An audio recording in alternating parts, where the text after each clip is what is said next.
Just continue chanting the Mahavakya throughout this manifestation. We'll give you a few more minutes, so keep practicing.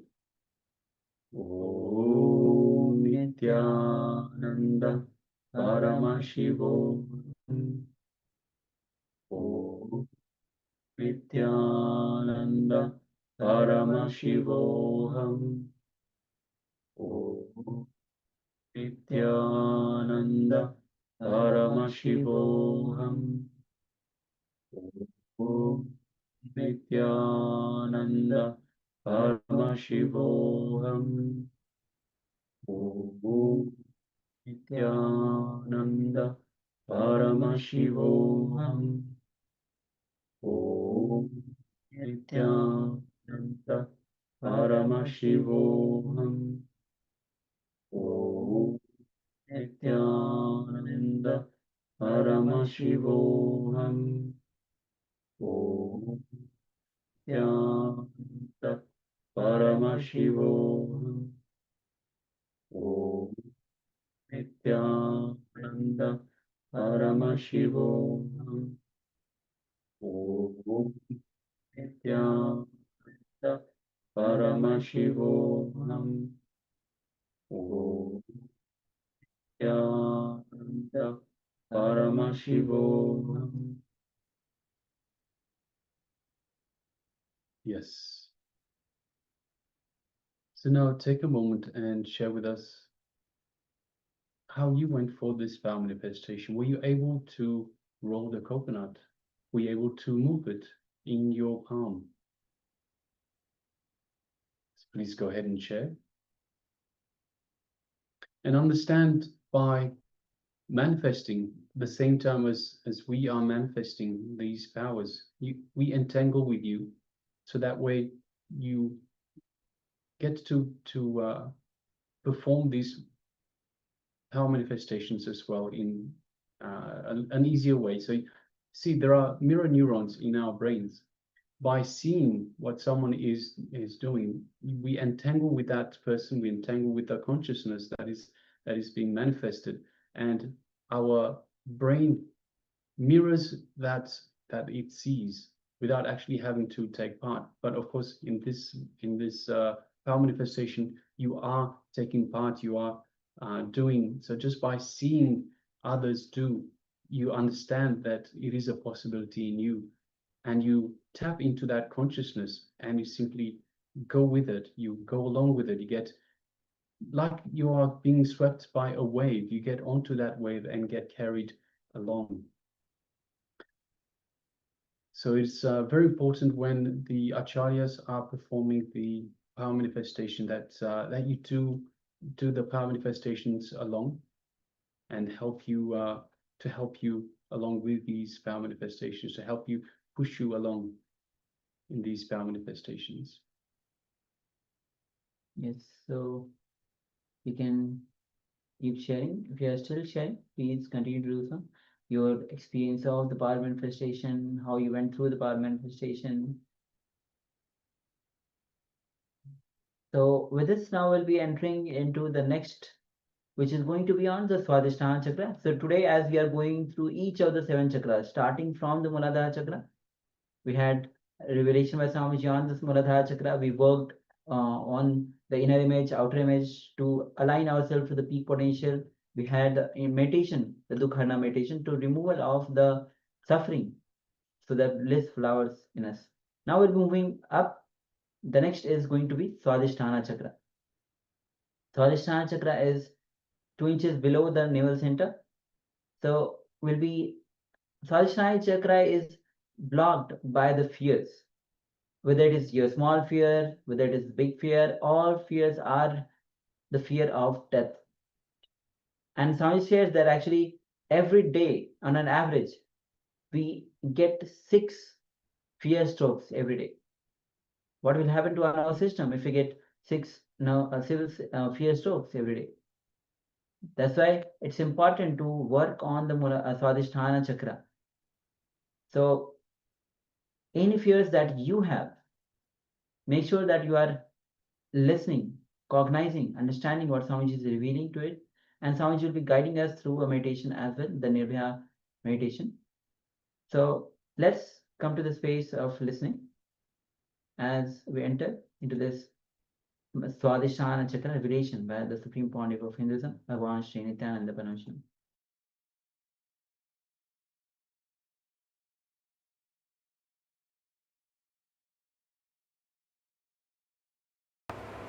Have you heard of the word fear stroke? For example, in the night time, around 9 o'clock, you are taking a small walk in your garden, like this place. In some place there was no light. If you see a coiled rope, what will happen?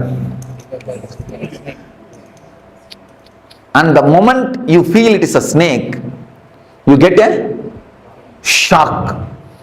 Of course, within 1 minute you will understand it is a rope because it is not moving. You will understand it's a rope. Then you will reconcile, you will settle, that is different. But the moment you think it's a snake, you get some shock. If you analyze, you can see very clearly it starts from that point only.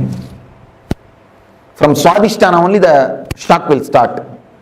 That is why any fear stroke will create a feeling of diarrhea in you. It will just churn your stomach. There are so many instances we can say when a flight is caught in turbulence.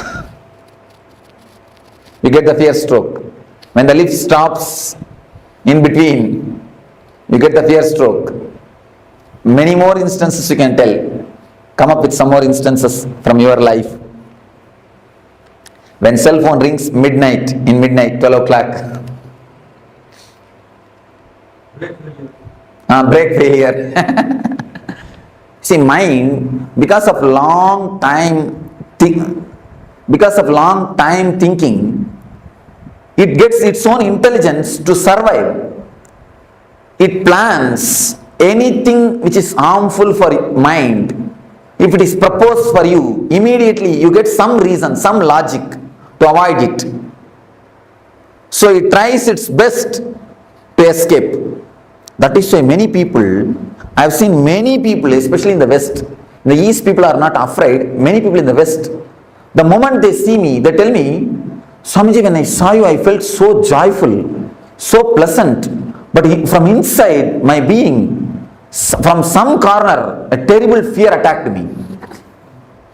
They feel such a joy and pleasure and feeling of ecstasy, along with it, a deep fear arises. The deep fear is because of the mind. Mind just wants to escape. See, anything which creates pain, mind is ready to receive. Because with pain, mind can survive. But anything, any method to go beyond the pain or to go beyond the mind will never let you do that. Mind will never let you do that. Mind will try its best to put some obstacles. Even at the time of meditation, it will create some doubt. I think this portion I will do tomorrow. Now I think I am tired. Next meditation I am not going to do. Many of us decide before even entering into the session. This is because the mind will never let you do all those things. And moreover, mind has got its own regular setup of thinking, regular way of working. This whole camp, the whole camp is designed in such a way, your regular mental thinking setup itself will be broken. You will not be let regularly, you see, every day, at least 8 hours you sit alone and think.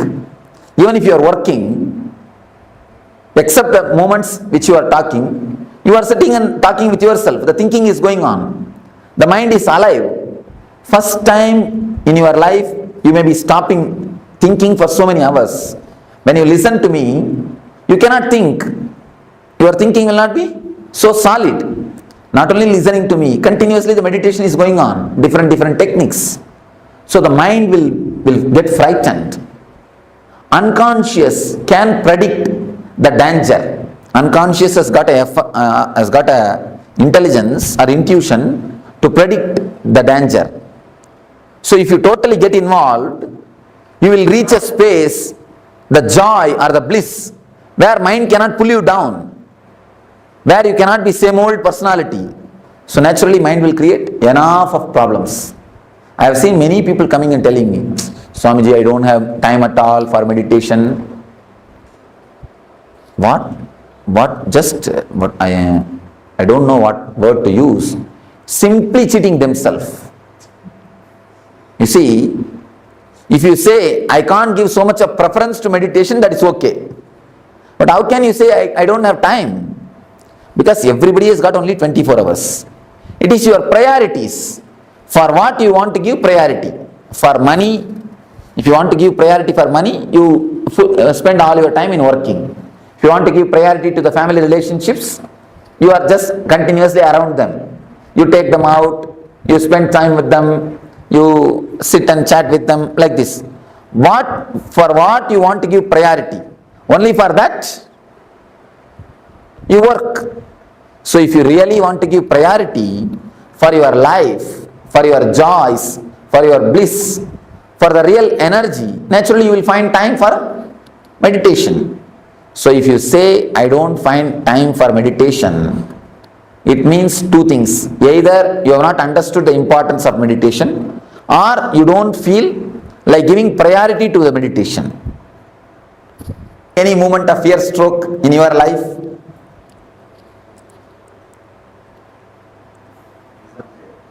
Oh, exam fear. Oh.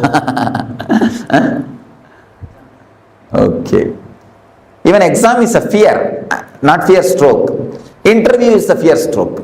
When he asks a question, you do not know the answer, you get that shock, fear stroke. The fear of unknown things. Whenever you see, in the midnight, you feel like having a cup of coffee. You slowly come down from your bedroom to go to the kitchen. Suddenly you see a shadow moving. Then you get the real fear stroke. Instead of boiling the milk, you are boiled. That's right. Some other situations? I have always had, whenever I am planning to leave my home, whether on work or whether on any private journey, immediately I get some churning in my stomach. Yes. Yes. It means in the young age, when you leave the house, mother will warn, hey, be careful, come back properly, don't go here, don't go there. The mother's train, that gets recorded. Actually, the kids' Swadhisthana is very simple, very relaxed, sensitive Swadhisthana. We actually we put lot of inputs, so that gets recorded. That becomes a solid thing. Now, that's why in the young age, I have seen in some houses, they make the kids to sit on the dining table. If they do some mistake, if they do something wrong, if they are too naughty, they make them sit on the dining table. That only creates the height phobia. The height phobia is created if you punish the child, making them sit on the heights. So naturally they get that fear. The fear is recorded inside the Swadhisthana. So that only creates the height phobia. For every phobia, these things are only reasons. So at least with your child, please don't create. With your children, please don't create the phobias or deep fears. Never let them, don't give all these nonsensical inputs. I have seen many parents doing it.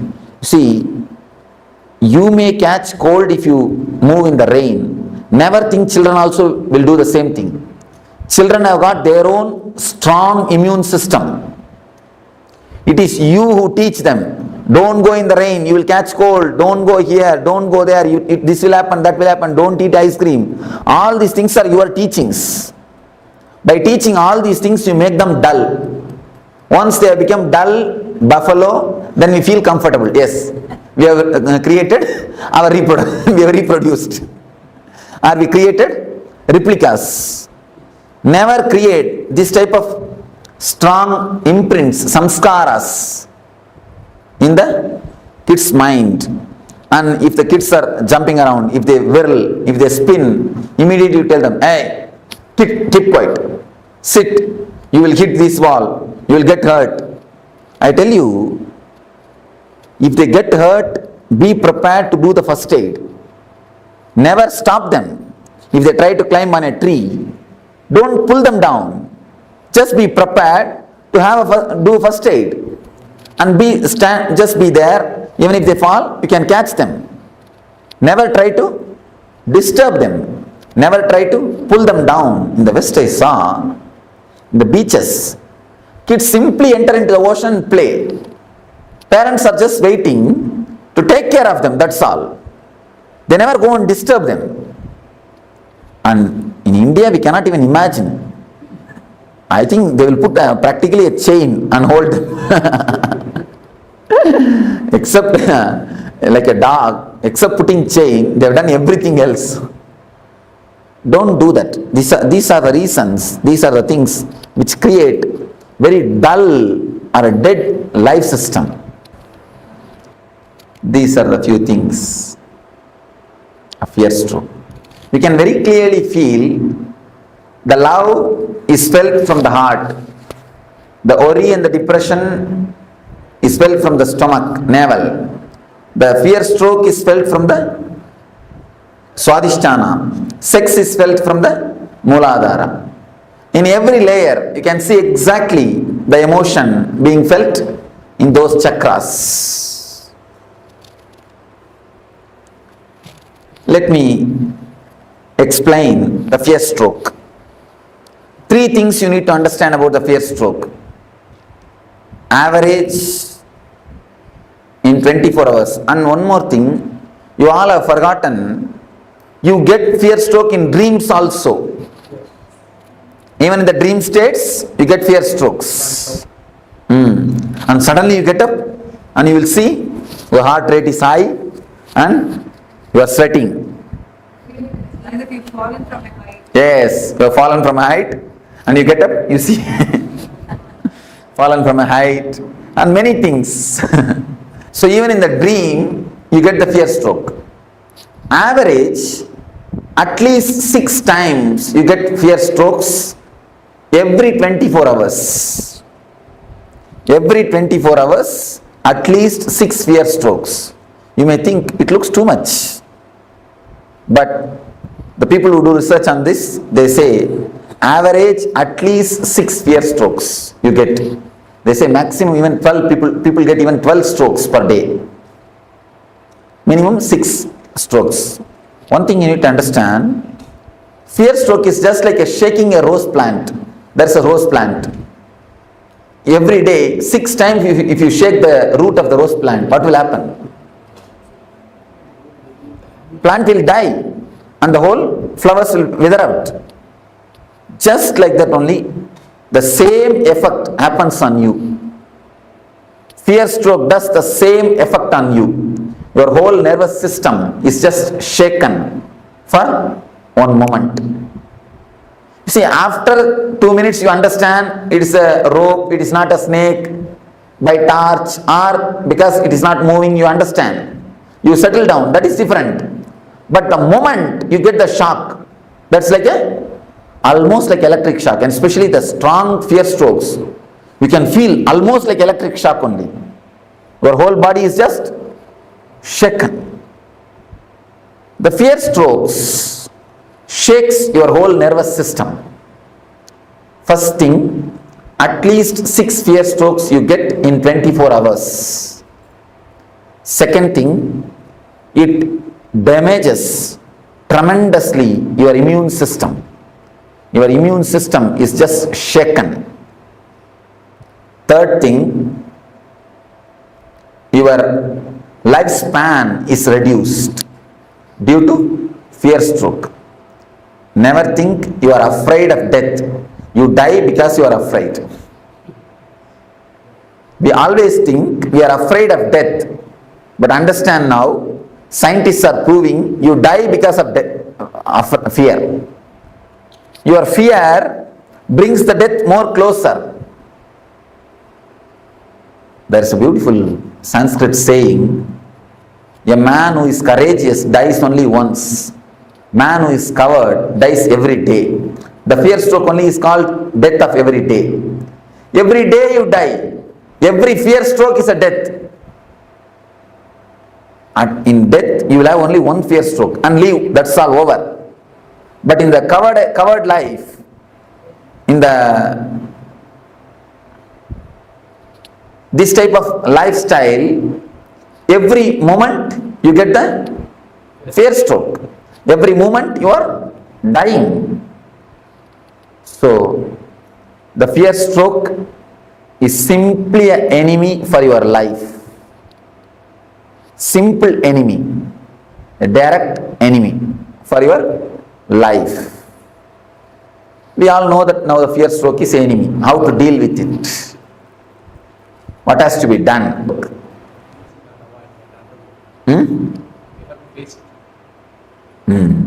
Yes, said beautifully. We have to face it.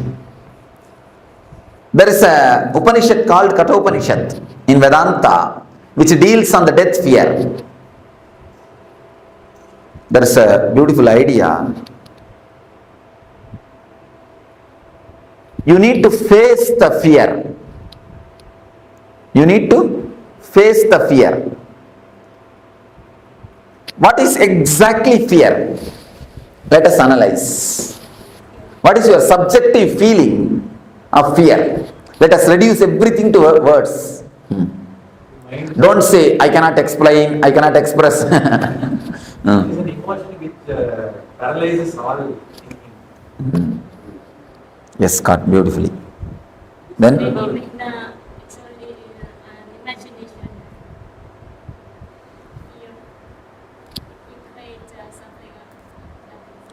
Even the word imagination is not right, ma. You see, he gave a beautiful subjective experience, subjective expression. A special kind of chemicals or hormones are released in your system, which you are, when that feeling is created, you just don't want to live inside your body. You want to jump out. You just don't want to be in that space. In a nutshell form, I will present it to you. Something happens in your system. Your system is not ready to put up with it. You just want to escape from that space. You just want to jump out of your skin. Some uneasy feeling is the tremendous uneasy feeling is created inside your system. That is what we call, see, raising the heartbeat or raising the pulse, raising the BP, all side effect.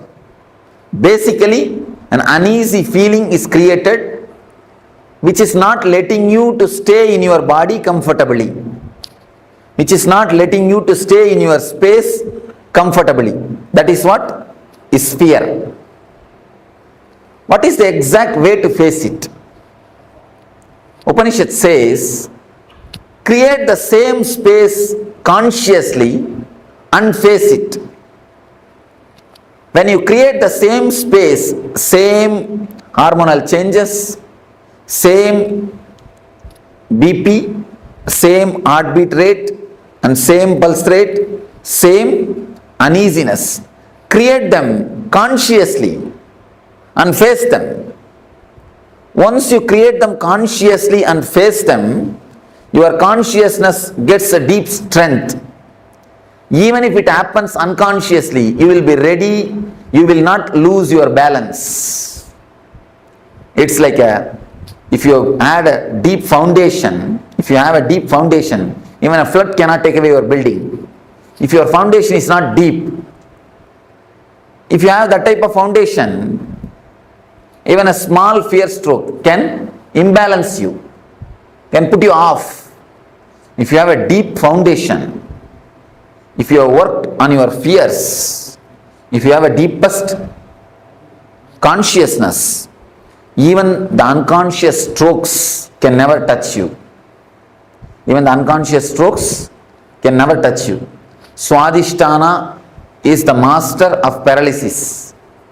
If this chakra is strong, you will never have the paralysis attack. If this chakra is weak, there is every chance of getting paralysis attack. Paralysis stroke is nothing but the side effect or byproduct of fear stroke. So, the way in which we can overcome the fear stroke is create the same fears consciously. When you create consciously, the same hormonal changes are happening in you, same pulse rate, same BP, same uneasiness, but you are steady facing them. It's like you are the center of a cyclone.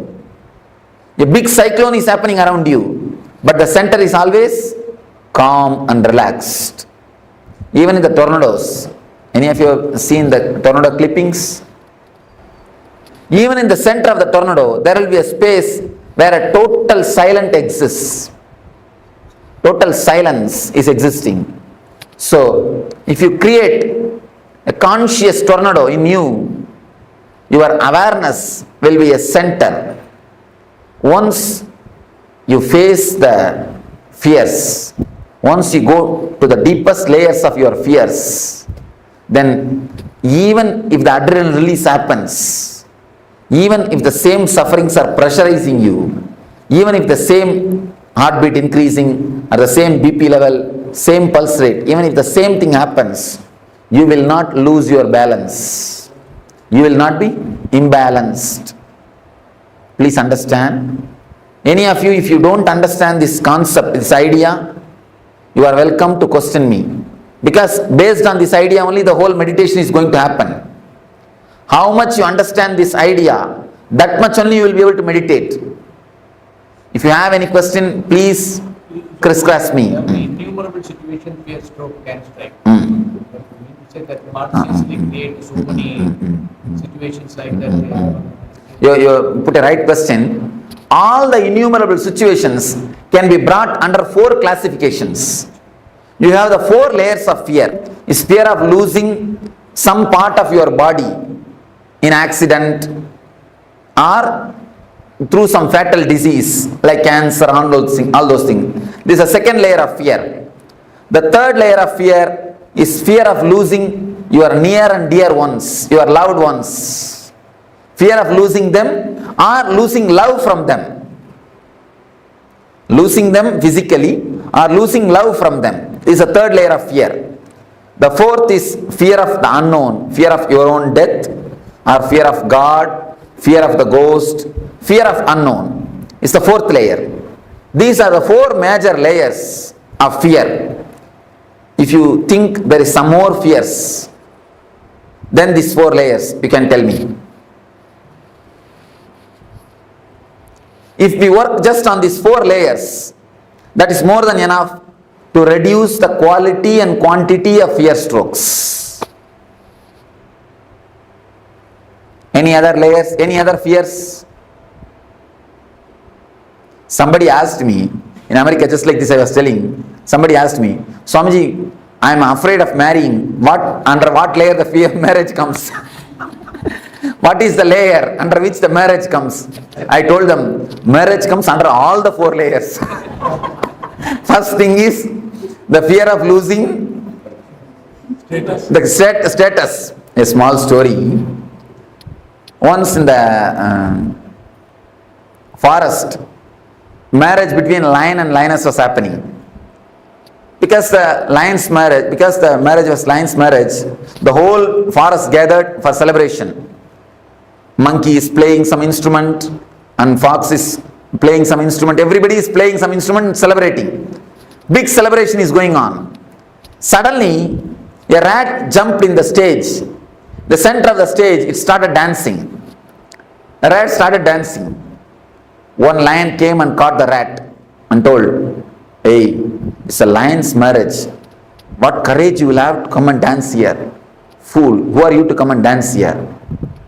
Go outside. Get out. Immediately the rat said, no, no, no, before marriage I was also lion only. So, first thing, losing the social status. The next thing, of course, don't mind if you are already married. The next thing, the fear of losing the body, some part of some body, or the fatal disease. I was just making fun. In all the 4 layers, you can bring the marriage.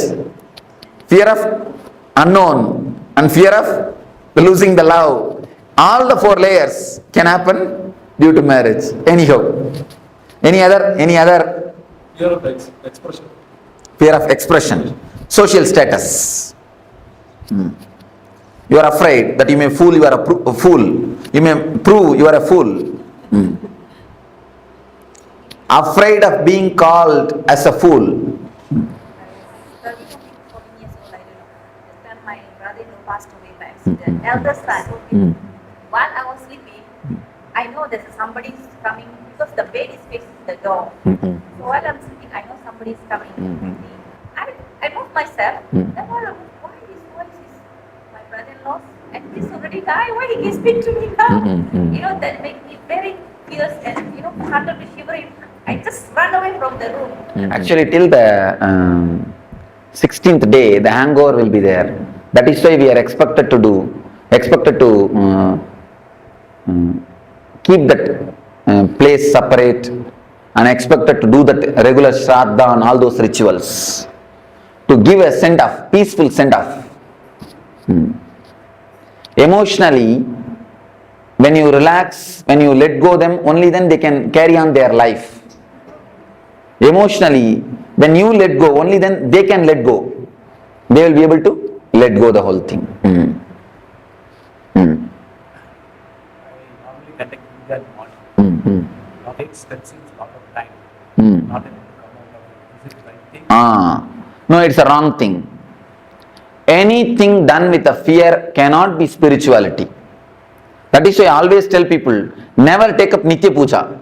You see, one day you must have felt so joyful, ecstatic when you did puja. Some one day you will feel so joyful just sitting in front of God and chanting some sloka.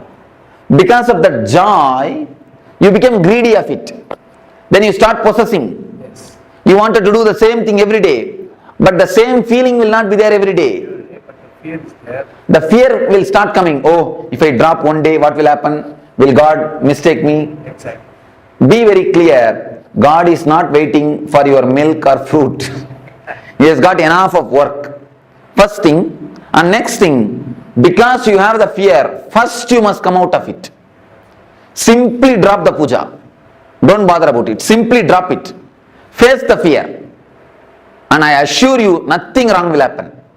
Nothing wrong will happen. That's the first thing. Second thing, face the fear. Nothing wrong. Never do anything out of fear. I never prescribe Nitya Puja for anybody. I always tell the people. And one more thing, people who do Nitya Puja, after doing the Nitya Puja, they will never get into that room. You can see them. See, even ordinarily, you get into the puja room, you go there. But people who do Nitya Puja, after that morning puja, you can never see them again in that room. And even when they do puja, they will be just waiting when I can leave the room and go. When I can finish the room, finish the things and go. They will be just waiting to finish and go. I have always seen people who work in the garden. Once they finish the work, they will never go and sit in the garden. They just want to get out of it. But people who are working somewhere else, the moment they finish the work, they want to come and sit in the garden. So it is just like that. Same day. If you take up Nitya Puja, it becomes a work, duty. Duty is a 4-letter word. When I say 4-letter word, I mean ugly word. Never take up any puja as as a regular routine. Whenever you feel like, do it. See, puja has to be done out of love and gratitude. Many people ask me, even in the West, many people ask me, Swamiji, please give us a set of puja, Guru Puja.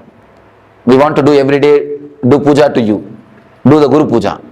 I told them, no, never do that. If you want to hate me, start doing puja to me. Then naturally you will get hatred towards me. Then naturally you will never look at my photo after the puja time. I always tell them, look at my photo with love, never with respect. When you start creating respect, you stop connecting with the God. I always tell the people, when you start respecting, you stop connecting. Never do that. Never create any ritual around you. Never do any things which creates fear in you. Always out of love. Somebody came and told me. But one day not able to do some reason. That's a fear. Something may go. And one more thing, you will feel as if something is lost. It's addiction. Addiction to Coca-Cola and addiction to mantra, addiction to puja is one and the same. I always tell the people, never be addicted. You see, out of too much of love and gratitude, if you do the puja, it is totally different thing, but never out of ritual. And I tell you, when so much of gratitude and love flows, even your very walking will be a pradakshina.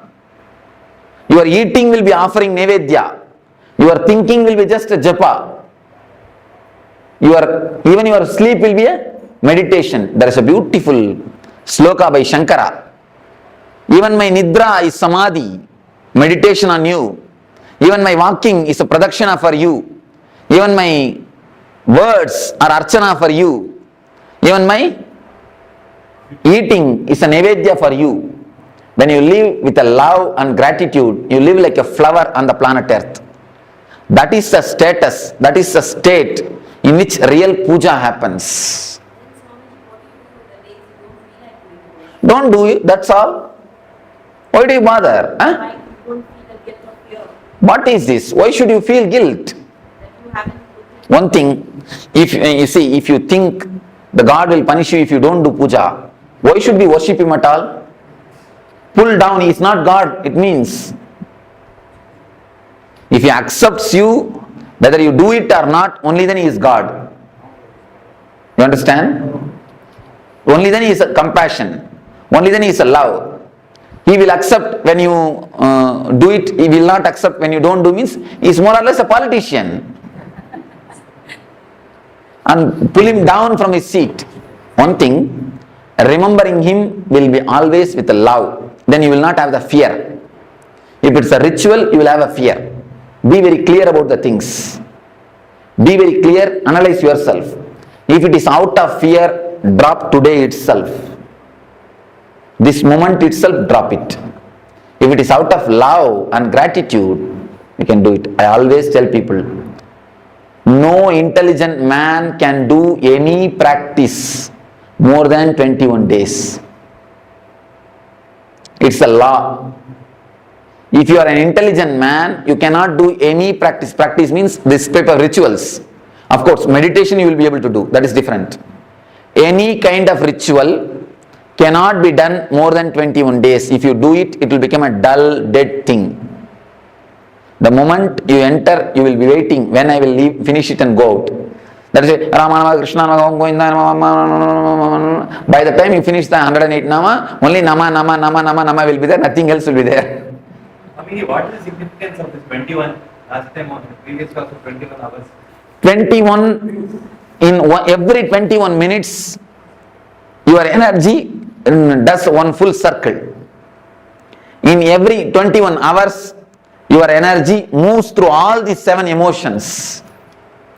The emotion of love, worry, fear, sex, and jealousy, ego, discontentment. These are the 7 emotions related to the 7 chakras.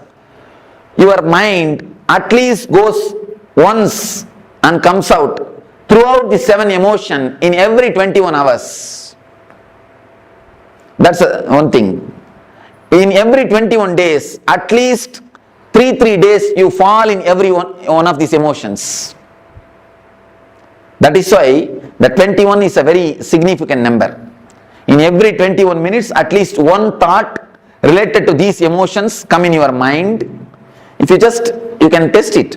Just sit for 21 minutes and write down whatever thoughts come up in your mind, you will see all the 7 emotions thoughts will be there. Every 21 minutes, all thoughts, the thoughts which is related to all the 7 emotions will appear at least once in your mind. Same way, you will have the fall into that emotion at least once in 21 hours. And in 21 days, you will have a deep feeling of that emotion. The peak of that emotion will be realized in your body at least once in these 21 days. Thought, feeling and the peak, intellectual, emotional and being level. In all the 3 levels, you will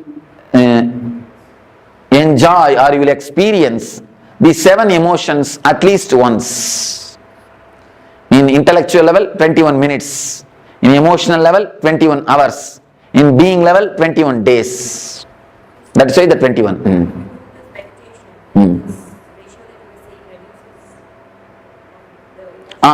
Of course, naturally the depth, the quality gets reduces. Then quantity also gets reduced. That is why all meditation techniques are designed for 21 minutes.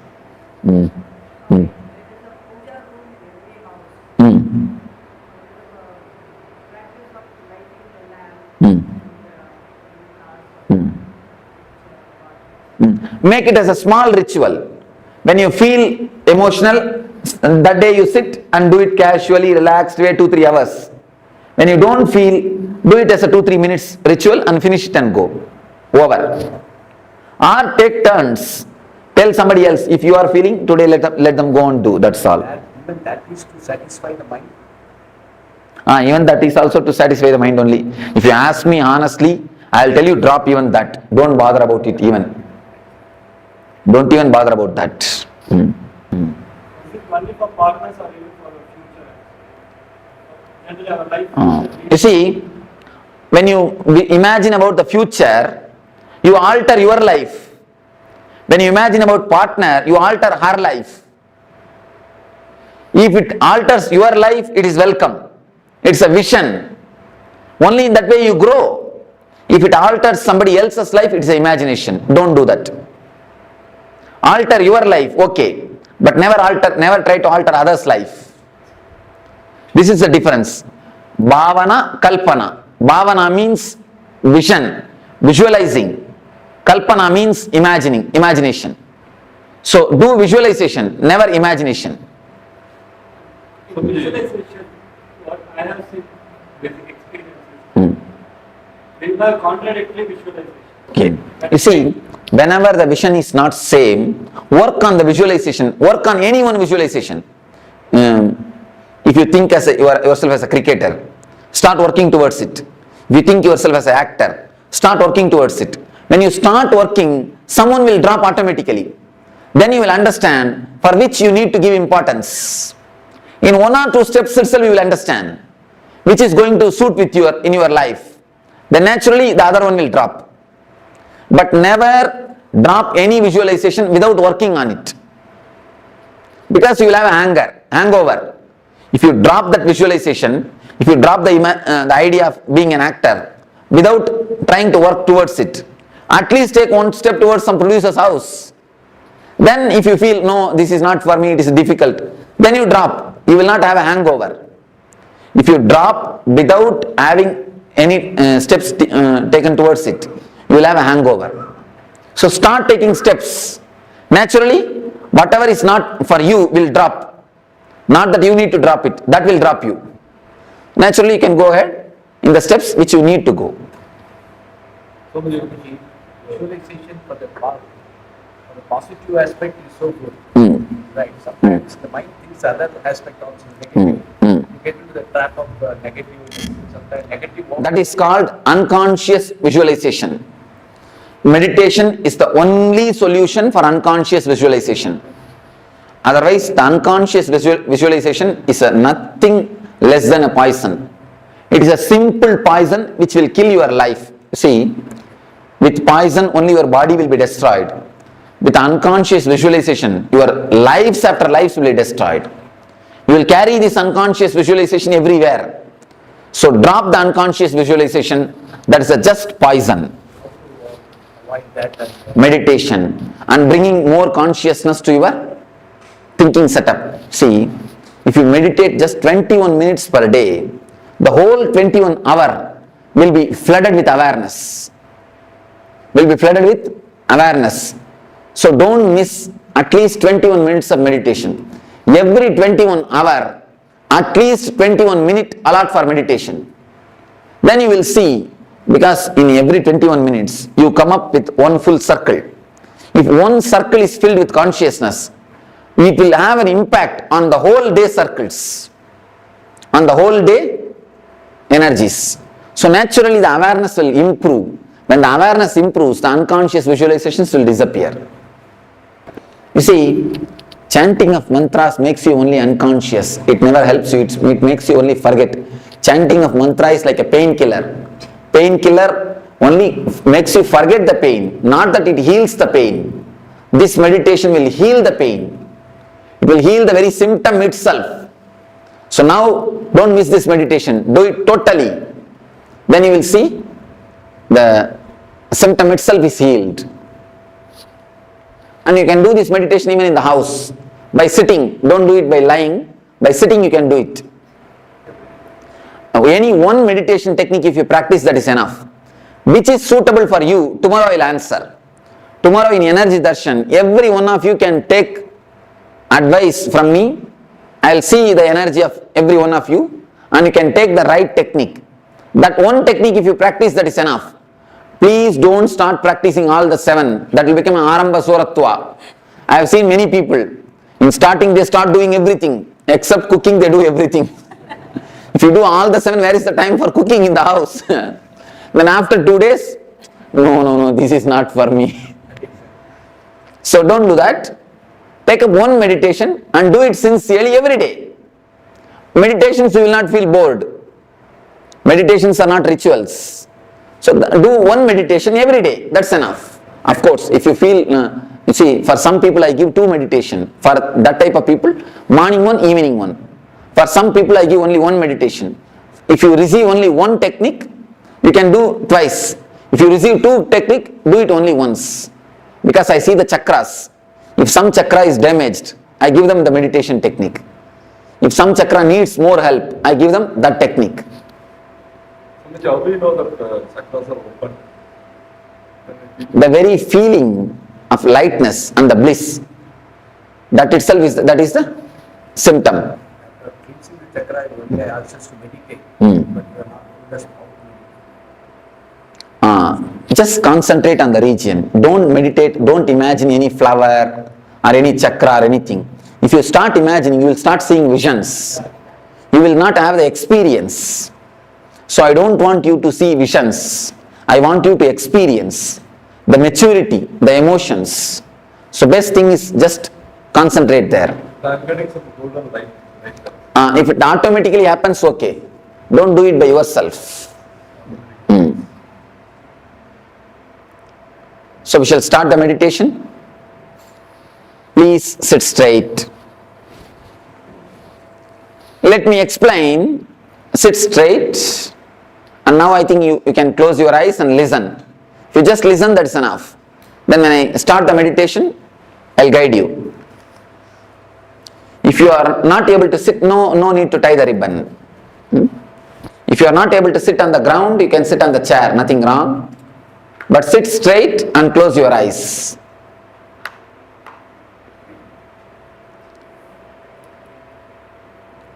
Close your eyes. As you are all aware, there are 4 layers of fears.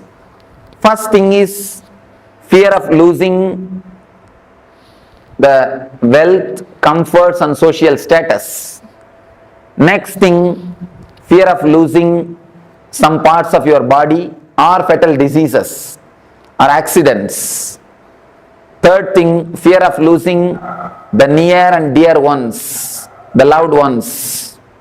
Fourth thing, the fear of unknown, your own death. If you have fear, deep fear in some one layer, Work on that particular layer deeply. Otherwise, come one by one along with me. I'll guide you one by one.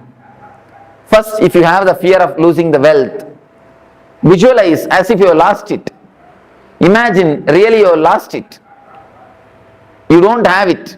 You are really lost. Put yourself in the worst situation which can happen in your life. Allow the fear, allow the uneasiness to happen to you. Allow that shock to happen to you. Allow the suffering to happen to you. Consciously visualize and allow the suffering to happen to you. Same way, step by step, we will start penetrating all the 4 layers of fear. Now please tie the ribbons.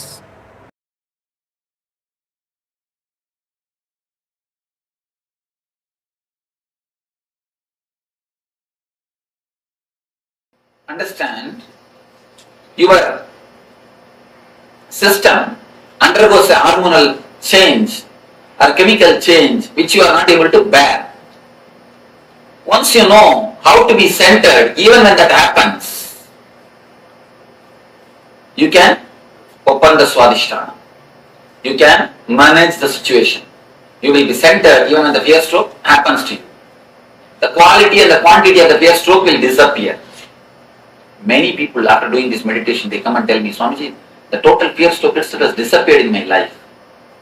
Even if the same situation rises, I don't get the fear stroke. This will totally heal your Swadhisthana. When the fear stroke happens, you can see the Swadhisthana only will be shaken. That is, immediately go for 1 hour, 2. Immediately your Swadhisthana is shaken. Love you can feel from Anagata. Depression you will worry, you will feel from navel, Manipuraga. Fear stroke you will feel from Swadhisthana. Sex you will feel in the Muladhara. Exactly you can feel the emotions in that space. Now we understood one thing. We should face the fears, layers of fears to face the fear stroke or to reduce the quantity and quality of the fear strokes. What are all the fears? Okay. Now let us classify all these fears under major 4 layers. If you find some more fear, then you can tell me. We will find where it can be placed. First thing, first layer, fear of losing your wealth, comforts, name and fame, social status. First layer of fear. Fear of losing the outer world things. Now, outer world things, that is the first fear. Next, fear of losing your health or accident or losing some parts of your body. Fear of your own health. Third thing, fear of losing the near and dear ones or the love of the near and dear ones. Not only losing them and losing their love. This is the third layer. Fourth layer, fear of unknown. Fear of death, fear of darkness, fear of ghost, fear of black magic, fear of hell or the heaven. All these things are under fear of unknown. These are the 4 major fears. Is there any other fear which has to be which you have? We can classify it. Because you need to understand these 4 layers of fear. We are going to work on it. Any other fear? Physical?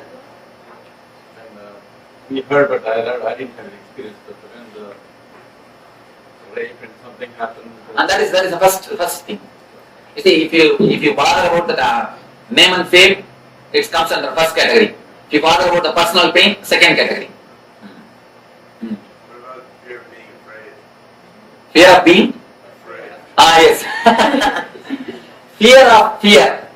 That cannot be classified under anything because we have to work on it. Fear of fear is, you can say, fear of unknown. Fear of God. Fear of not having confidence. First layer. Fear of God. Fear of God is the fear of unknown. Unknown. Fear of heights. What does that come under? Fear of heights, fear of accidents. So let us work on the fear stroke. Any other fears except this 4 layer? Okay. Let me give you the basic 4 instruction about this meditation. First thing, this meditation is not like other 3 meditations you practiced. It's not like I'll give instruction you will do. It's like a guiding. When I guide, you need to do. In other things, I know what you are supposed to do. I tell you, you do the same thing. But here, I can only guide you. I can only show you the path. You need to imagine, you need to visualize and do. It's like if you have the fear of losing the name and fame, visualize you have lost it. When you visualize, really feel that you have lost it, your whole body will feel the fear or the pain, suffering. You will feel as if you want to jump out of your skin or you want to run away from this hall. You don't want to visualize anymore. Your mind will tell, no. When it comes, let us face, let us not do now itself all these things. Your mind will try its best to do all these problems. Don't listen to your mind. When I guide you, you need to visualize or imagine deeply. You need to practice this meditation technique deeply. I can only guide you. You need to practice. This is the first thing. Second thing, don't think what imagination can help me. I know everything. Why should I imagine? Don't think. If you imagine, only then you will understand what all the things are locking you. Where all you are caught. You may think, I know what are all my fears. What is there in imagining? What is there in visualizing? What it is going to do? I know how to come out. I will do. If you think in that way, it's only an intellectual knowledge. Intellectual knowledge, the value of intellectual knowledge, it's like a 0, 0, 0, 0, 0, 10, 0. Spiritual experience is 1. If you don't add that 1, what's the value? 10, 0 is equal to 1, 0 only. So if you add the 1, only then the zeros get value. So have the experience, only then your intellectual knowledge will get value. So don't think what imagination can do for you. Imagine deeply, visualize totally. Then you will understand how much it can help you. Because by visualizing, the Manipura totally gets clear, actually it gets unwinded. Now it is like a twisted towel. For example, a bed towel, if you twist how it is, your Swadhisthana is just like that. That is why you are holding it, you are tight in that region. If you visualize and do this meditation, it will slowly get relaxed. It is just totally relaxed. It will totally heal the Swadhisthana. So, visualize totally. Second thing. Third thing, don't have a fear, will I die once for all? Don't have a fear, you will come back. Fourth thing, there are 4 layers I will be explaining, I will be guiding you. All will not have fear of all 4 layers. You will have other 2-3 layers only little bit. Some 1 layer you will have a deep fear. Work on that deep fear layer some more time, even if I go to next layer, don't bother about it. The 4 layers, losing the outer comforts, name and fame, social status, losing your own body, health or some parts of your body are accident, losing the near and dear ones or the love of the near and dear ones, fear of your own death and the unknown, fear of unknown. If you are caught in any one layer deeply, work on that layer deeply. So, any more doubt about this meditation? Visualize totally, let your eyes pour tears, let your hands tremble, let you feel that you are sinking, let you feel you are dying, nothing wrong. Allow everything to happen, everything to come up. Only then your consciousness will get strengthened to face the fears and reduce the quality and quantity of the fear stroke.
beautiful revelation by Swamiji on the Swadhisthana chakra, where all your fears are stored. Understand? If you have not built your nervous system strong, even a small fear stroke will disturb you. And Swamiji says that as an average, every human being every day goes through 6 fear strokes. And what it does to your system if you are getting 6 fear strokes every day. That's why it's better to build yourself, your nervous system strong. And of course, we do this through the practice of yoga and puja. So requesting everyone, please make sure you don't miss these. So we align our body to the cosmic energies, and we also protect ourselves from these fear strokes as such by creating the strong nervous system and the strong nervous system in our body that can withstand these and then can hold the energies, the cosmic energies that Swamiji is infusing into us as well. Yes. So with this, we'll be now moving into the power manifestation. And in this round, we'll be moving, rolling the coconut out of our hands. So take a moment and have the coconut with you. First of all, requesting everyone to please come on camera. So please make sure that you come on camera. So we have Shalini Muse, we have Ma Agora Swarupini, Ma Mahasatya and Paramasatya. We have Vishwanathan Aya. We have Ma Gui Shu Jing. We have Ma Yuan Yuan Kaiwan. If you could please switch on your cameras and be available in the camera frame. So let us take part in this together. So it is important that you are on camera, so you entangle with us. You can see us, we can see you, and it will help towards a successful power manifestation. So it helps to entangle with our acharyas as they perform the power manifestations as well. You will be able to do the same. So requesting everyone, please come on camera. Even all the participants on the YouTube, you can start sharing your revelations or start interacting with us on the YouTube chat. Do not miss these opportunities. And you can join us via 2 as well. We'll be giving you the link.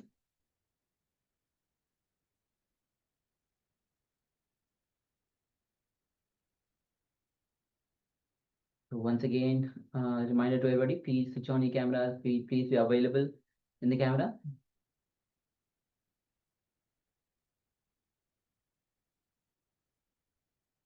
All right, so we'll go ahead as such. Please understand that this program is for your benefit. So this program is for you to manifest these powers. It is for you to have a super conscious breakthrough. Swamiji has delivered this program.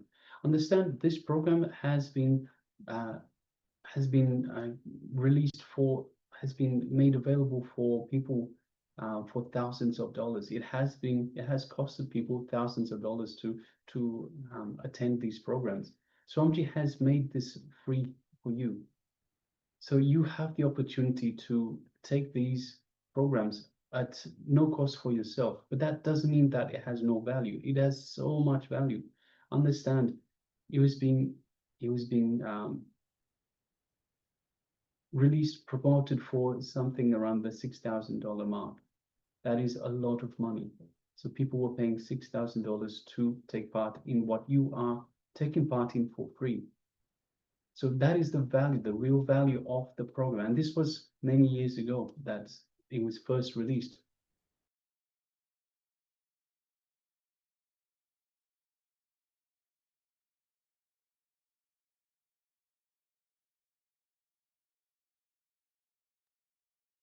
So it's important that you understand that even though it is free, it is not cheap. Even though it is free, many people have paid a lot of money to do these courses, had to go through these courses. It is made available free for you out of the compassion of the Supreme Pontiff of Hinduism. So please understand, this is a very powerful program. Please understand that this is just by taking part in this program, by taking part, contributing, and being involved in this program, you can get so much out of it. You can have that super conscious breakthrough.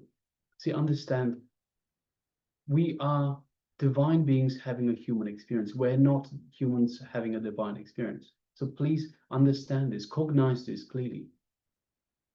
We incarnate, we come back again and again to have a super conscious breakthrough. Swamiji has come to give a super conscious breakthrough to humanity. Through this course, you can have a super conscious breakthrough.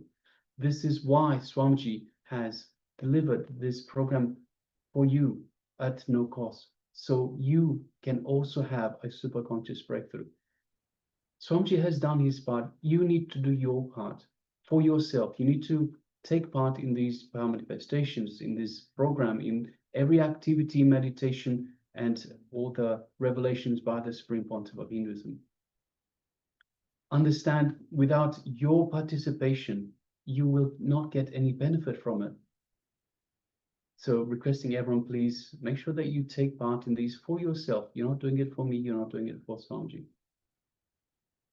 Swamiji has delivered this for you. You are doing this for you. It is important that you understand. So requesting everyone, please make sure that you take part in these manifestations, power manifestations, in these activities, and contribute as well. Contribute and get involved. It is for your own benefit. All right, so with that, let us start getting into the power manifestation. Once again, we request everyone to have the coconut, or perhaps if you don't have a coconut, you can have any fruit in your hand. It's important the fruit is round so you can actually roll out of your hand. So for this round, we will be not just moving the coconut, but we'll be rolling the coconut out of our own hands. So requesting everyone, once again, please sit with the hand straight out like that. Place the coconut this way so you can roll easily out of the hand. So you'll have the top of the coconut pointing forward, the bottom of the coconut pointing towards you. Okay, so we'll be starting now. Let us bring our full awareness. Let us sit with the intention to manifest this power of consciousness over matter. Understanding, cognizing that we have access to this power through the connection, the feeling connection with the divine. Understanding that we are divine. Once again, we are divine beings having a human experience. We are divine. We are Paramashiva. All there is Paramashiva. There is no other. There is nothing else. So we are Paramashiva. So from that powerful cognition, let us feel the space of oneness with Paramashiva. Let us be one and in oneness with Paramashiva. And let us, through this connection, through this space of oneness, manifest this power of consciousness over matter. That is just like moving your own hand. The coconut is Paramashiva. You are Paramashiva. Now let us sit comfortably, head, neck, and spine in a straight line. Let us bring our full awareness to our inner space just below the heart center. And let us feel the space of oneness with Swamiji. Space of oneness with Paramashiva, the divine, the ultimate divine, ultimate super consciousness. So feel all of that in your Anandaganda, your inner space, just below the heart center.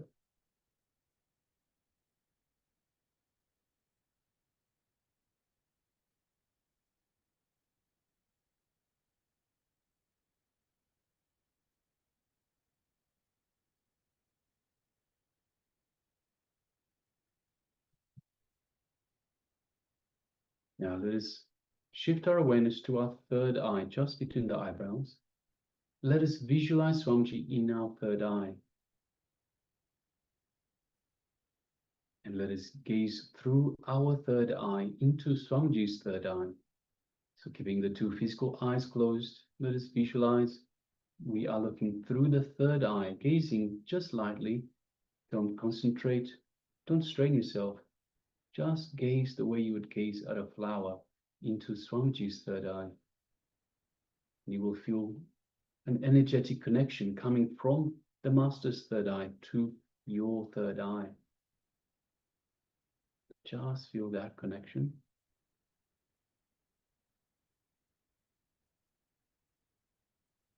Now let us start chanting the Mahavakya with the full intention to roll the coconut out of our hands. The Mahavakya is Om Nithyananda Paramashivoham. Om in eternal bliss, I am Paramashiva. Once again, reminding us of our divinity. Let's begin. Om Nithyananda Paramashivoham. Om Nithyananda Paramashivoham. Om Nithyananda Paramashivoham. Om Nithyananda Paramashivoham. Om Nithyananda Paramashivoham. Om Nithyananda Paramashivoham. Om Nithyananda Paramashivoham. Om Nithyananda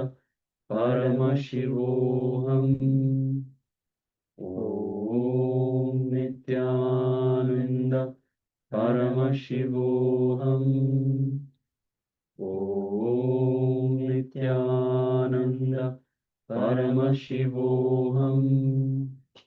Om Nithyananda Paramashivoham. Om Nithyananda Paramashivoham. Om Nithyananda Paramashivoham. Om Nithyananda Paramashivoham. Om Nithyananda Paramashivoham. Om Nithyananda Paramashivoham. Om Nithyananda Paramashivoham. Om Nithyananda Paramashivoham. Om Nithyananda Paramashivoham. Yes. So go ahead and take a moment and let us know how you went in this power manifestation.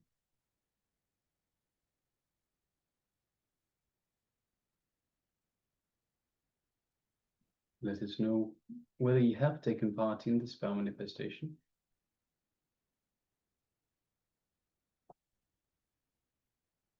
And share with us what was revealed to you, what was experienced by you while you were doing this power manifestation, while you were performing, what you were a conduit for the divine to manifest this power through you.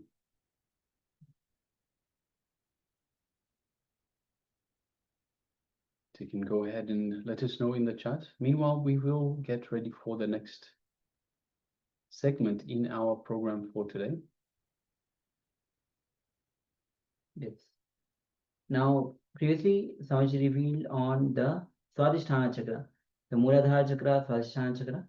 So the next is going to be, the next chakra is the Manipuraka Chakra.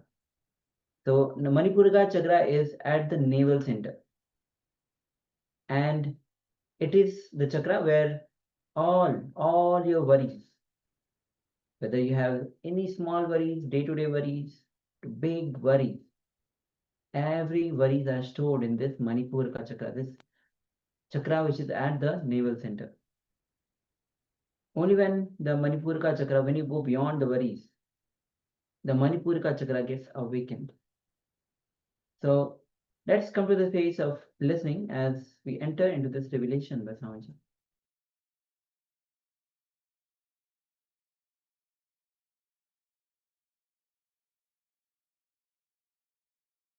Navel is the source of energy. Because only through navel you are connected to your mother. Your mother It's the source of all your talent. Now let us discover it. They say, I read in the book, What Don't Go Away is a book. It's actually 3 doctors. They did a lot of research on this. Psychosomatic soul and mysticism. How the mysticism, the prayer, meditation, all these things, what is the effect of all these things on the mind? They have done research. The effects can what is happening in the brain at the time. More neurons studied. And they publish their report. They say the students in the medical college signing for the spiritual study, the spiritual aspects of meditation.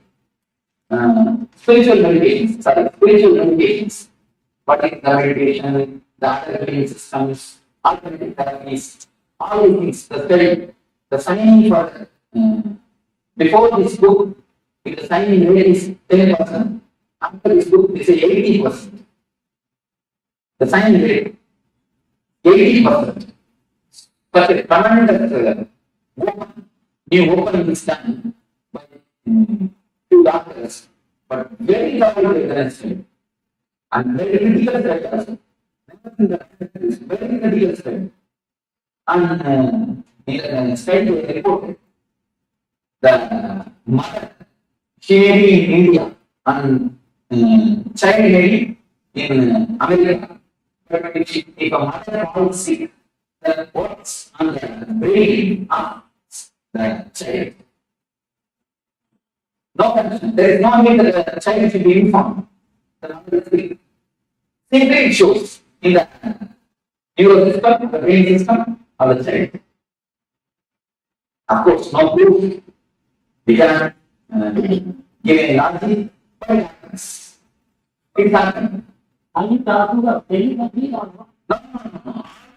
See, everybody, if you learn Germany, you will do.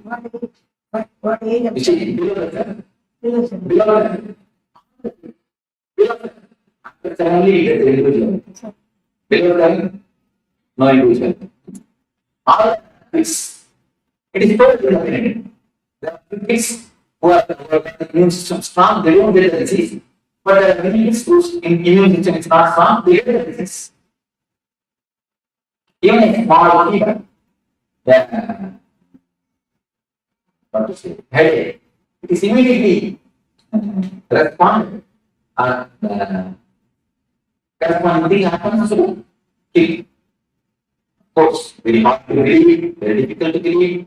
Logically, there is no connection, but they say it is what this is what is true. They say it's true, it happened. Why? Because the nerve center, Manipura, we are connected to mother through this Manipura. The first source of energy is nerve center, Manipura. From the nerve center, we are connected to mother before birth and even after birth for some time, few minutes. Till we get the connection with the air and our existence. We have a connection with the nerve center. Nerve center is the center which can give all the 5 energies to us. The ether and air and Agni and water and Prithvi. All the 5 energies, 5 elements, Panchabhutas, all the 5 energies can be given to us through nerve center. Other centers can receive only 1 or 2 energies, but the nerve center can receive all the 5 energies. That is the reason we are connected to mother through nerve. This chakra is disturbed by worries and depression. By worries and depression, this is a master. Let us enter deeply. How? In any worry, you can see the first blue into for stomach. You can always see it's an experience of thousands of people. Any worry, the first blue will be for stomach. Either diarrhea or other underlying problems. Anyway, we always say, I can't stomach it, I can't digest it. And the next thing, let us see what is worry and then we'll enter into what is deeper. First we'll finish the worry and then the depression. About worry, I think about worry, I always saw more than people do the explanations about worry because it's an experiential expression. So let me ask some of you to give your explanation about worry. Anyone? Anybody who can see, give an explanation about worry? No, I lost my money. Somebody borrowed money. I want to collect. You didn't want to pay me. Keep on bothering me too much. I'm worried about my money. That's one thing. A small story about this. See, and also another thing. My son is a 31. He didn't want to marry. I keep on pushing. That's fine. See, I know a small story. Once a man vanished. He got $100 from a man called. He spent it. Then the room asked him. He borrowed $100 from another seat and gave to the room. After a week, the seat he borrowed from two and gave to the seat. After a month, two back, he borrowed from seat and gave to the room. After repeating this for 10 times, he got room and seat together. Give the money after every month by yourself.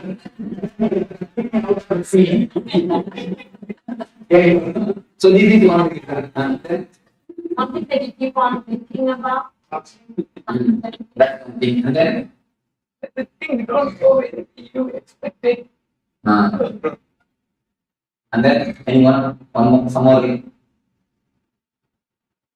more worries. Here. Pure anxiety, insecurity. Worry about your patient's health. You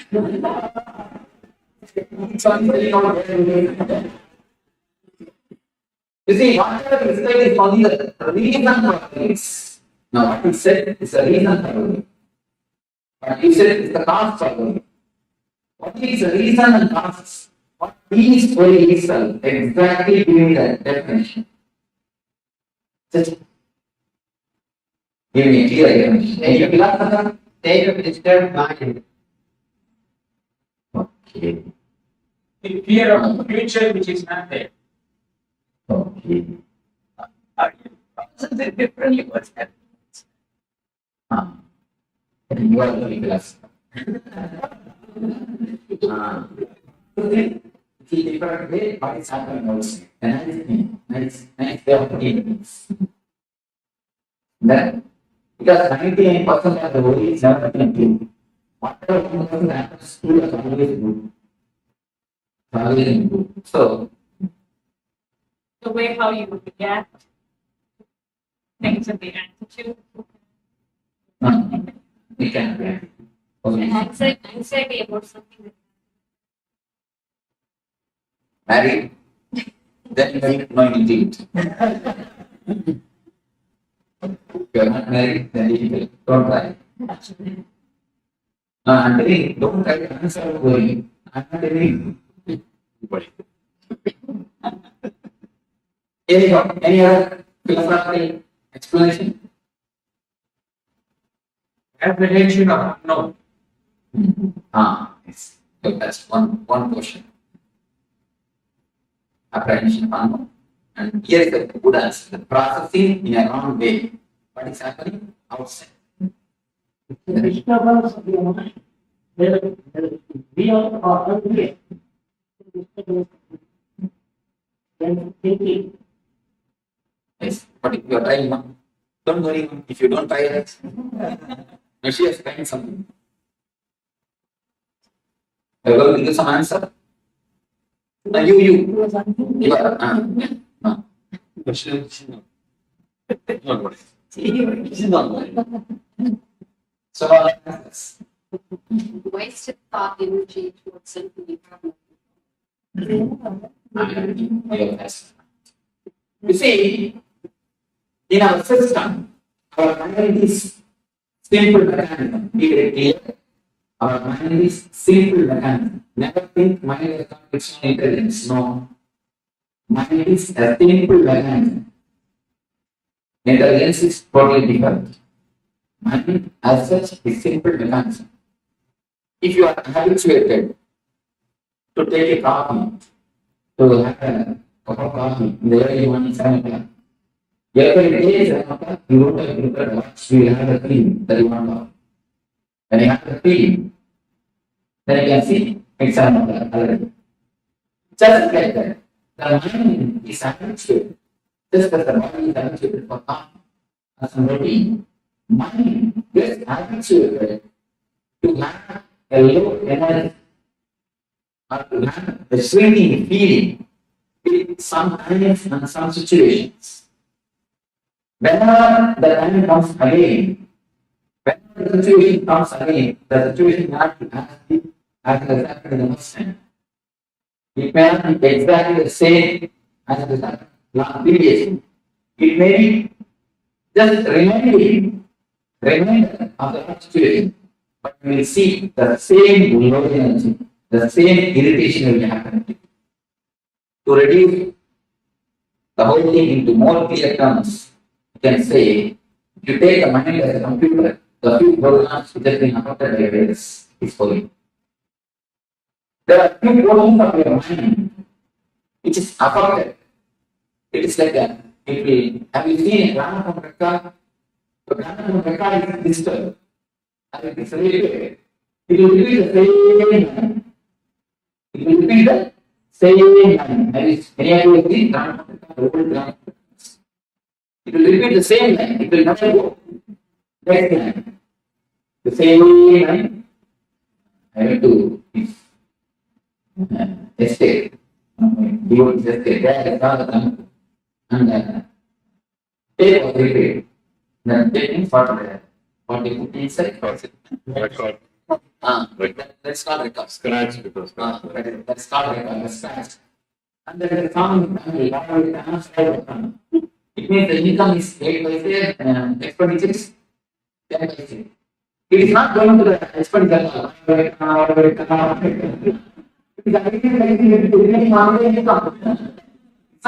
expenditure. So it is going to the car only.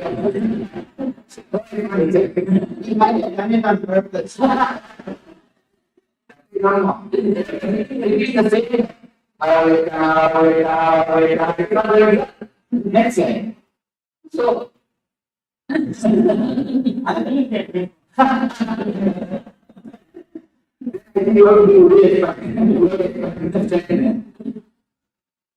there is the same thing. Sometimes it happens to our mind. The words, even if you want, even if you don't want, whether you want it or not, whether you like it or not, the same word is repeating inside you, which makes you feel shrink. Is what is going. The continuously the same words, which is getting repeated in your system, in your mind, and it makes you feel shrunk, even if you don't want it. Is what is called worry. We have two things. Please understand. We have two things in our life. One is that when you speak with others, when you speak with somebody else, with bodily, it is that. Next thing, when you speak to yourself, it is called normal. The first thing, the next thing only you need to observe, you will understand. You will be sitting on the bank of the river, on the seashore, or under the tree, or in the swing in your garden. You will be sitting, but your mind will be tomorrow morning I will go to office and tomorrow evening I will come back and tell the man to wash my car, and then take my inner guy. The inner guy. That's called the third inner guy. It's called normal. Normal. See, the speaking to yourself, which you can call as thinking or mind. Every term you can think, but mind, the word thinking and word mind makes it so big. I don't want to use that word. I'm using the word monologue. Inner channel. If it happens with volume, it is speaking. If it happens without volume, it is thinking. That's all. Nothing else. Don't make thinking as a complicated thing. We always think mind cannot be controlled. We come to a conclusion. Without mind, mind as such cannot be controlled. We have a very wrong manner understanding in our life. Mind cannot be controlled. Why you know? You try to fight with the mind when the mind is a whole. You take the mind as an all. If you think of the mind is something like all the thoughts together. But actually, mind is not all the thoughts together. Mind is individual thoughts. But you make all the thoughts together. And then you name that bunch of thoughts as a mind. Then you can never break. See, if you put all the sticks together, you can never break. If you have individual sticks, you can always break. What you do, you put all your thoughts together, label that as a mind, and then you feel you decide that mind cannot be controlled. And then never. Once you come to the conclusion, how you will. Once you start believing, how you will try. Never. But mind is not everything put together. It is an individual small sticks. It is individual thoughts. As long as you deal with thoughts, you can simply transform. When you start dealing it as a mind, you can never change it. The problem is how you are looking. See, first understanding you need to understand this. Mind can be transformed. Mind can be controlled. How you can ask. When you can control your words with volume. You see, with volume, whatever you speak, you control it. Am I right? You are controlled. When you can control with volume, can't be controlled without volume. You can vary. Only thing, a little bit of awareness, nothing else. Just see that with volume, when you can control. Without volume, can't be controlled. You can vary. First thing, you have to try. Next thing, you are trying from the wrong side. Whenever you look at your enemy, you look at him as a whole. Just like that. Whenever you look at your man, you look at him as a whole. He is not whole. Never he is a whole. He is a small parts. If you know the mechanism that you touch, you can simply promote it. The habit. The only is a completely habit. It's like an old record movement. See, in the starting only, you need some reason to worry. In starting, for some reason, something happens outside, you start worrying. You became such a great masters of the worrying.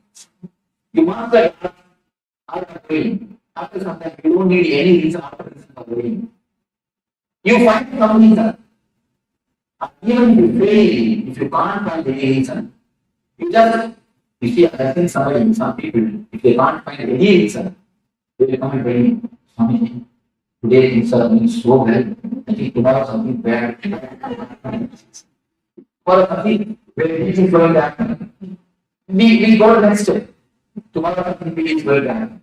If you can't find even that reason also, even without any reason, you know how to follow it. Because the only becomes habit. Your system completely gets habituated to worrying. See, the word habit is a beautiful word. You should understand that word. You should understand that word worry. If you drop X, yeah, it will be there. If you drop A, B will be there. If you drop B, it will be there. Only when you drop I, it will die. The very word has got a beautiful meaning. Drop X, a bit will be there. Drop A, bit will be there. Drop B, it will be there. Only when you drop I, it will die. The meaning can be understood by the words. a beautiful word. Worry becomes just an habit in your system. Worry has become part or a portion in your system. The feeling which makes you shrink and it's just continuously repeated by itself, whether you want it or not, whether you accept it or not, is what is called worry. Next, let us see what is depression. The circuit or the way how the depression is created. See, any, according to the people of the Bible, the body of the animal and body of the man is one and the same, almost one and the same. Only mentally they are more. Something happened. Animals, and now they say that chimpanzees do 80% of all activities what a man does. 80% can be simply done by chimpanzee. Only one thing, he doesn't have his own mind. In the plane of mind, he will differ, but in the plane of body, they are almost one and the same. The chimpanzee gets angry. He will simply beat other chimpanzees. That is the cage. But if a man gets angry, he cannot beat somebody else. In the society, if you are angry against your boss, how can you do?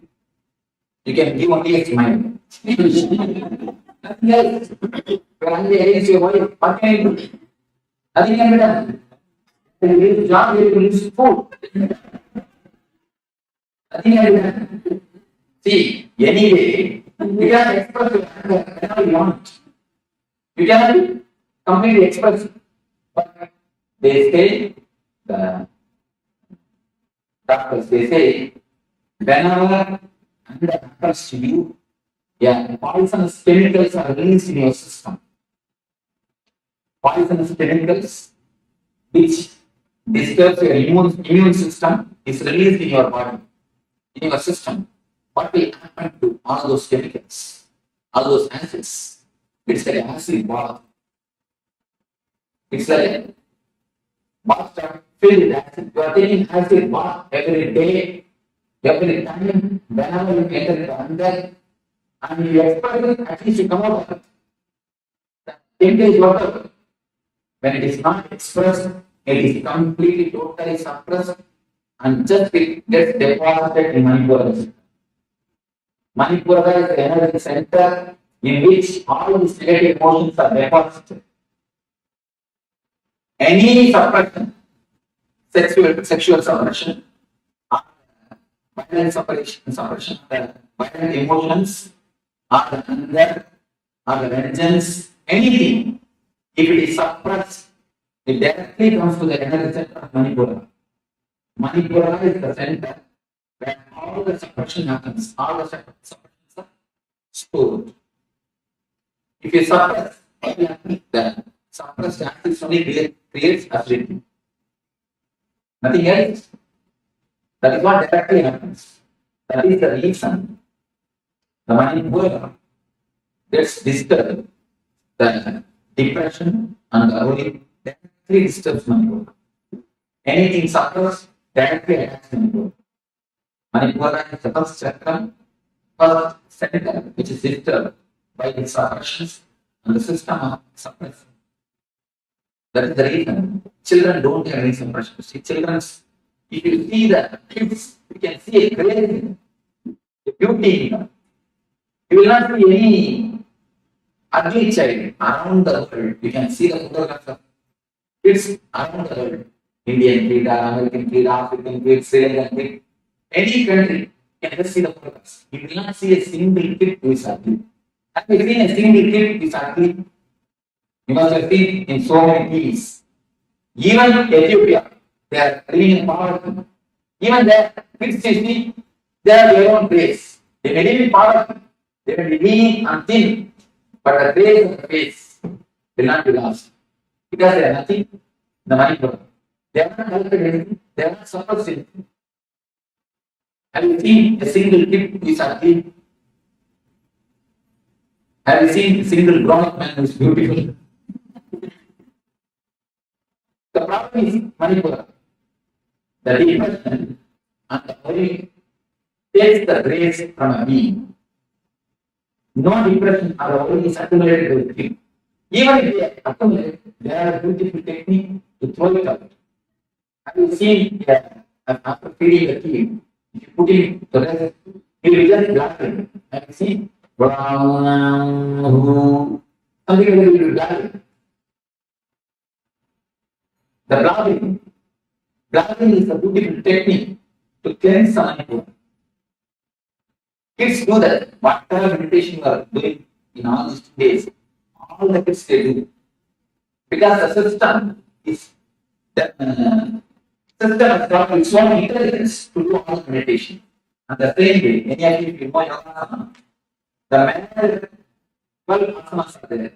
All 12 will be practiced by the kids from the age 1 to age 7. Without knowing, without you teaching them, they will practice. They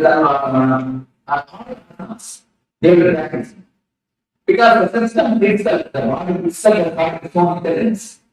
In the so-called process of growing, we have lost all these things. And you can see the children spinning or reveling. Have you seen? You have a small kid, you can understand. For no reason, he is just reveling. The spinning. But the spinning is a practice meditation is so busy. They say when you spin or revel, the energy is centered. The energy center, the centering of the energy happens. In Sufism, the reveling is a meditation technique. But when the child is we beat him and make him sit, at least Indians, I went to the beach.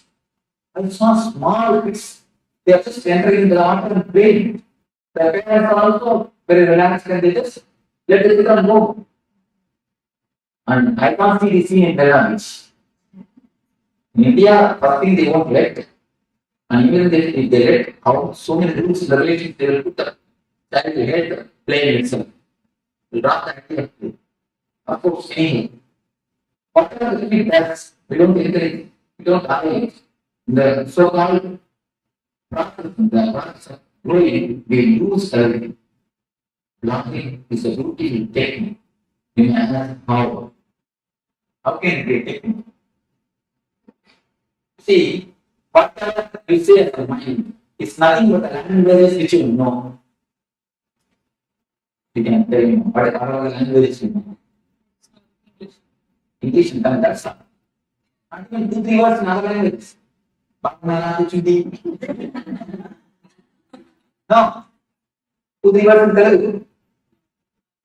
Huh?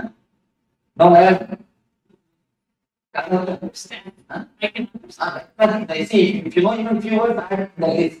Okay. I can understand.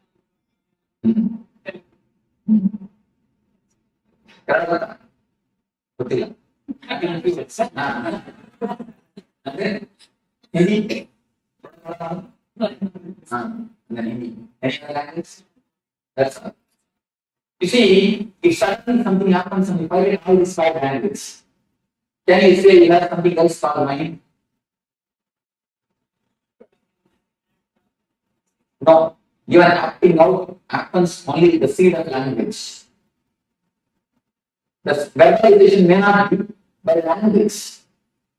You see, the man who doesn't know any language and he acts up.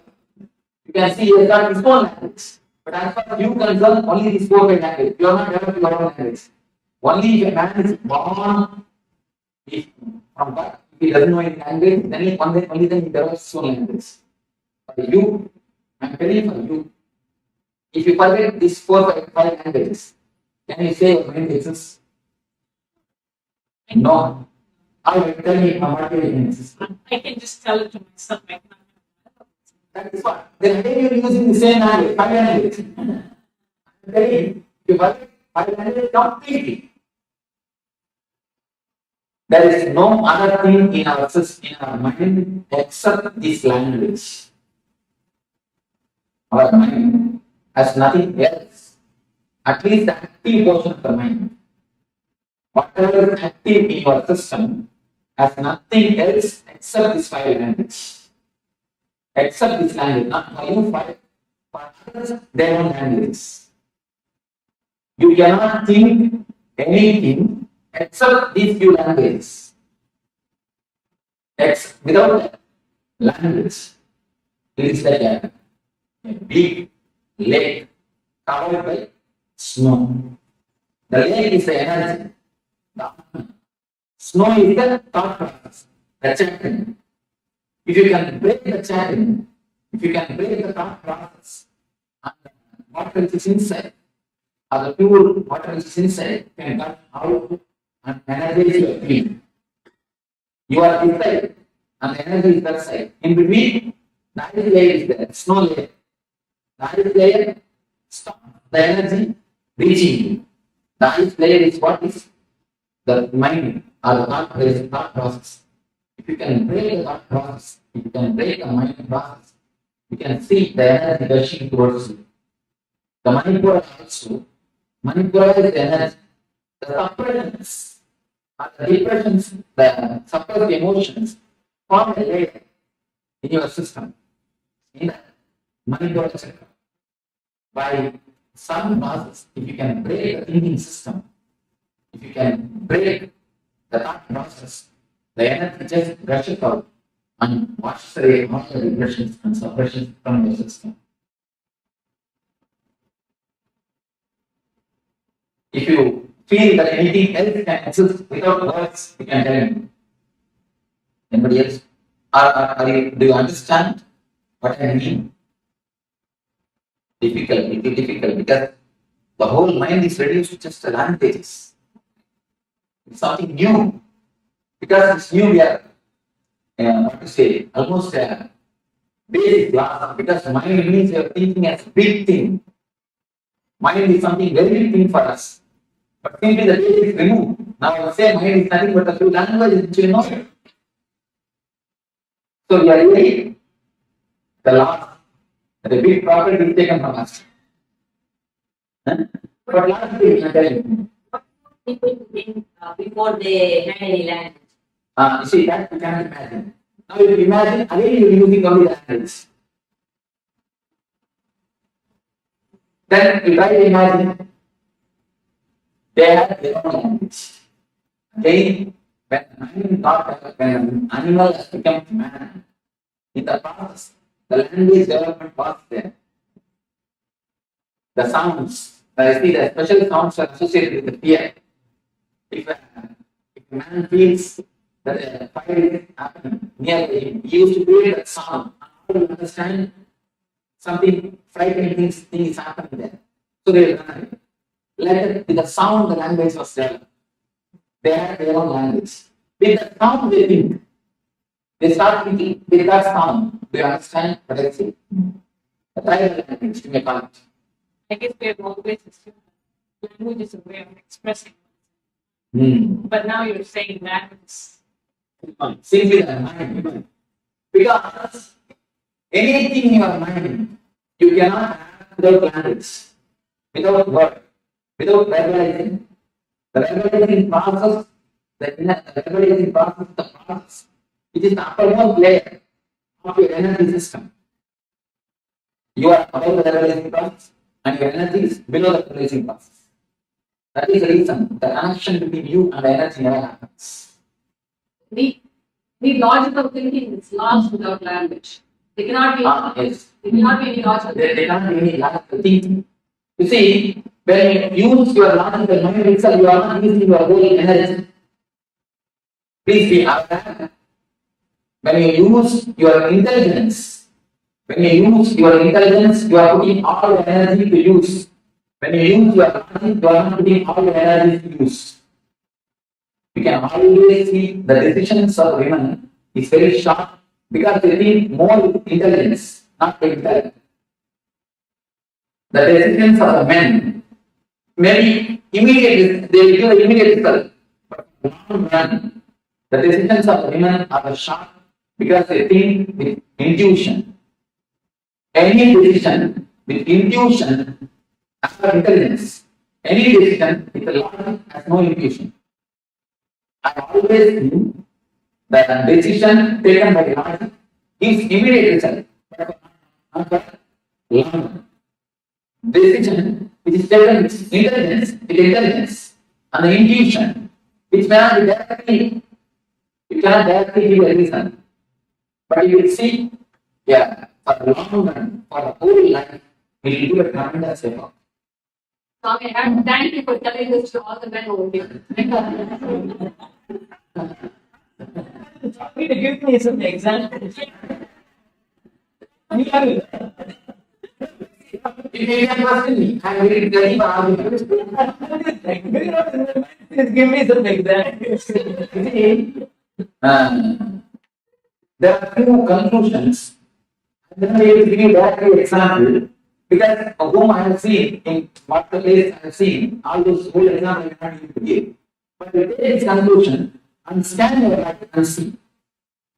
For a long run, any great logic man, a man is excel in logic and a great professor, he will be giving lectures and convincing thousands of people. He will come to the house and a small problem. He will convince his wife for half an hour. After half an hour, she will start from the first step. You see, she will start from the first step. What do you want?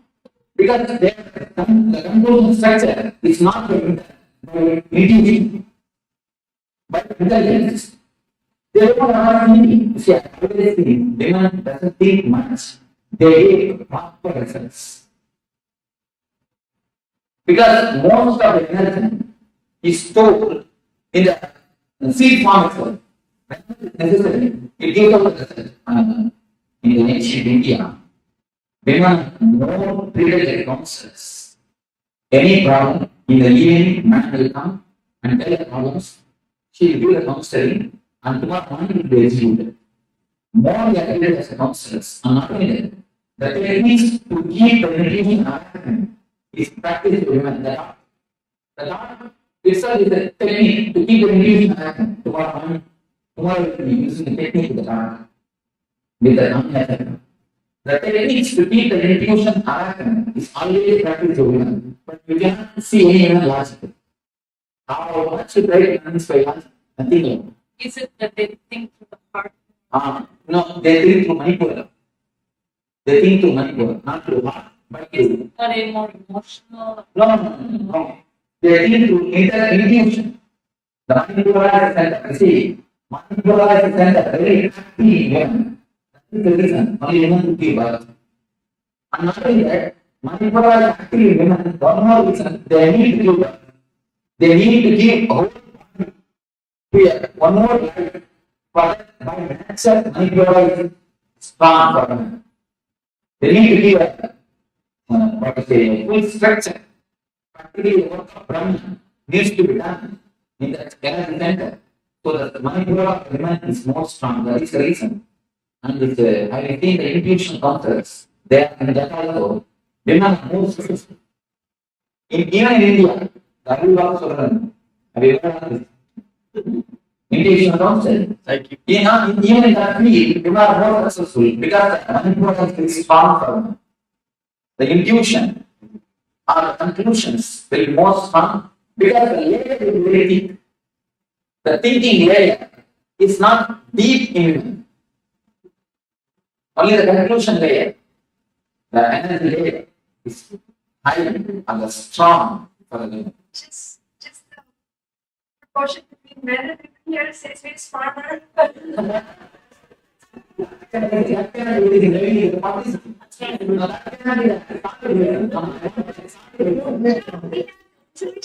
you're going to be enriched and empowered by in your course.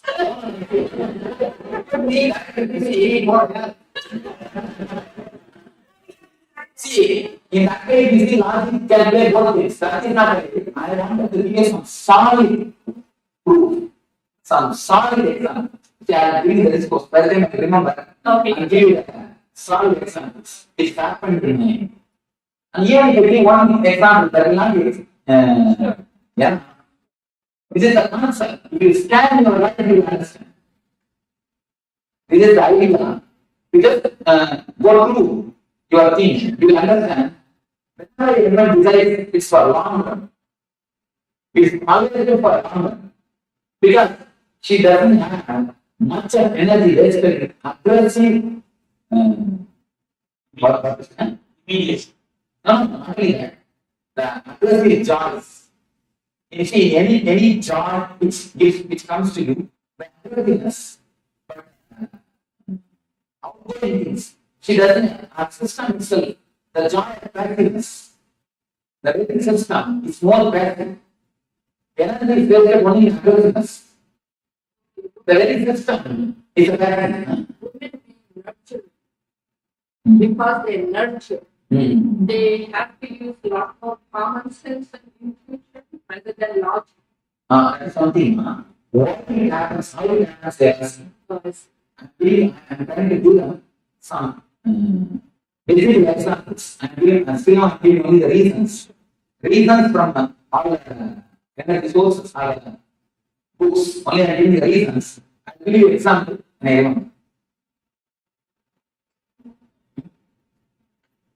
Manipura, like you see, is basic understanding. The Manipura is a master of intuition, master of energy, master of energy source.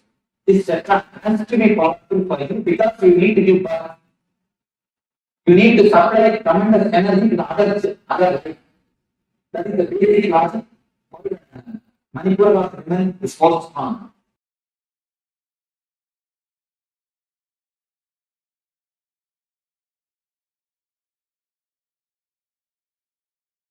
Navel is the source of energy. Because only through navel you are connected to your. Around 5,000 years ago, at the end of Mahabharat War, the ancient enlightened Hindu civilization consisted of 10,000 Hindu traditions, or sampradayas, that existed in 56 Hindu nations, 200 Hindu kingdoms, 1,700 Hindu provinces that covered more than 6 million kilometers square of Asia. The Supreme Pontiff of Hinduism, SPH, Bhagavan Sri Nithyananda Paramashivoham, is the reviver of Kailasa, this ancient enlightened Hindu civilizational nation. Kailasa is an unbroken cultural, religious, historical, civilizational, and sovereign continuation and revival of multiple of these historical Hindu sovereign states and Hindu. Yes, with all of you. So Manipura Chakra is where all our worries, all our depressions are stored.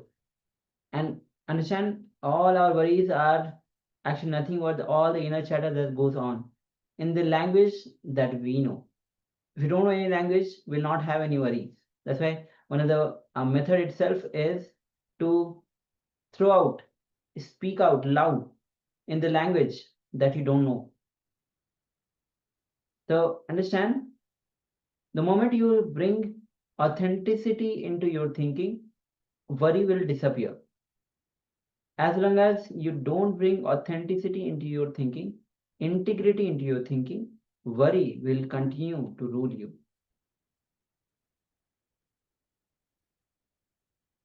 So let us start getting ready for an exercise. We will write down all the aspects of your life that you worry about. For each of these worrying aspects of your life, write down the thoughts you have, the words you utter, and the actions that you take. So the thoughts, the words, and the actions that you take. Identify where you are not being in integrity. Examine where you gave your words and you did not honor and fulfill them.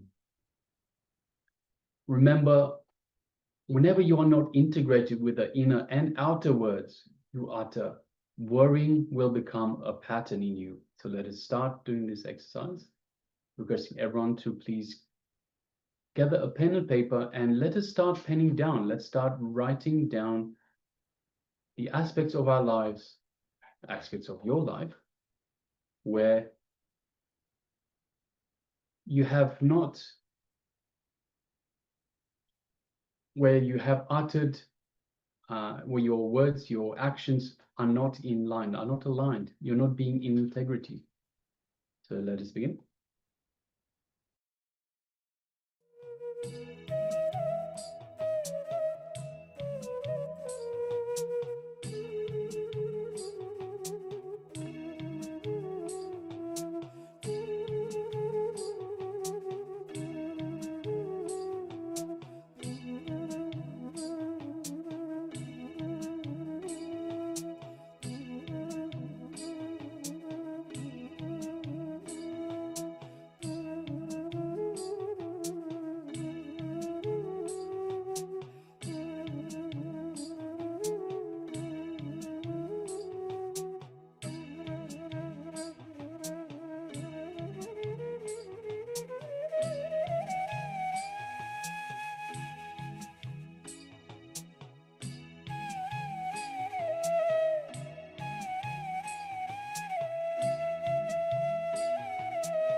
Now, look at your life and identify all the things that you forget most often.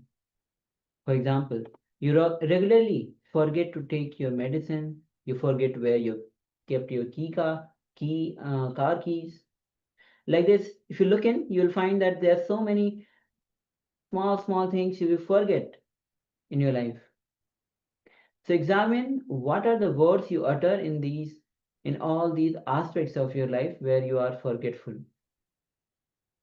Identify and write down where you are not in integrity with your words. So once again, write down, identify all the things that you forget most often you forget, and examine the words you utter in all these aspects of your life where you are forgetful. Identify and write down all where you are not in integrity with your words. Means, for example, if you forget to take your medicine, you might utter that next time I'll keep an alarm, or I'll keep somebody to remind me. But even then, you forget to keep the alarm, or even you forget to ask somebody to remind you. So in those aspects, we are not in integrity with your own words. So please go ahead, take a moment, and let's enter into this step.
So let us go into a small story.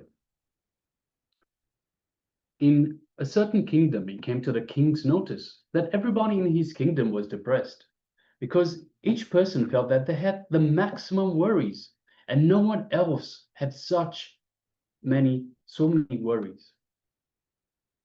So the king announced a worry exchange offer where people could bring in their big worries and exchange them for someone else's small worries. A big space was made ready, and in the center of it, a huge worry pot was placed. Anybody who wanted could come and dump his own worries inside it and pick up any other worries they wanted. The only thing was they had to pick up some worries. The whole kingdom gathered for the event, and the people moved around and met each other and started talking to each other about their worries. After a long time, the event was declared open for the worry exchange. A lot of time passed, and not a single person came forward to drop their worries in the pot. The king asked his ministers what was happening. The minister replied, "Your Majesty, after all that interaction, everyone thinks that their own familiar small worries are much better than everyone else's worries." Yes. So with this, now we'll be entering into a meditation for 21 minutes. Understand, worry is nothing but this continuous, uncontrolled inner chatter happening in your mind. This inner chatter becomes your master and takes control of you. So now, what you'll be doing is throwing out any internal verbalization through continuous blabbering. Means you'll be just throwing out the internal verbalization in any language other than that you know. If you know Hindi, if you know Kannada, if you know English, then start continuous blabbering, throwing out the internal verbalization in any other language that you don't know. So let's enter, and this is very powerful technique to throw out all the worries that you have, because understand, worry happens because all the words that you have gathered in your own language. So let's come to the as we enter into this meditation, be intense as you proceed with this meditation. So let's begin.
Now slowly, very slowly you can relax from this meditation. Understand, when you throw out the verbalization, understand all the verbalization that occurs to you are in the language that you know. It cannot be in any other language. That's why when you do this process where you are throwing out the verbalization in any language, in any other language that you don't know, you just simply relieve yourself from the worries, because all the worries are in the language that you know, because these are the words, the inner chatter that goes on and on. So with this, we'll be now entering into a Shuddhi Kriya. It's going to be a short Kriya guided by Swamiji himself. So you make sure that you have enough space for you to perform the Kriya. Meanwhile, we'll like to welcome, we have joined by Ma Anandeshwari Nithyananda, and we have Ma Mahabhairava joined us, Nithyananda. All right. So let's enter into this Kriya. Then we'll be having a short detox process. So let's come to the space of listening and let's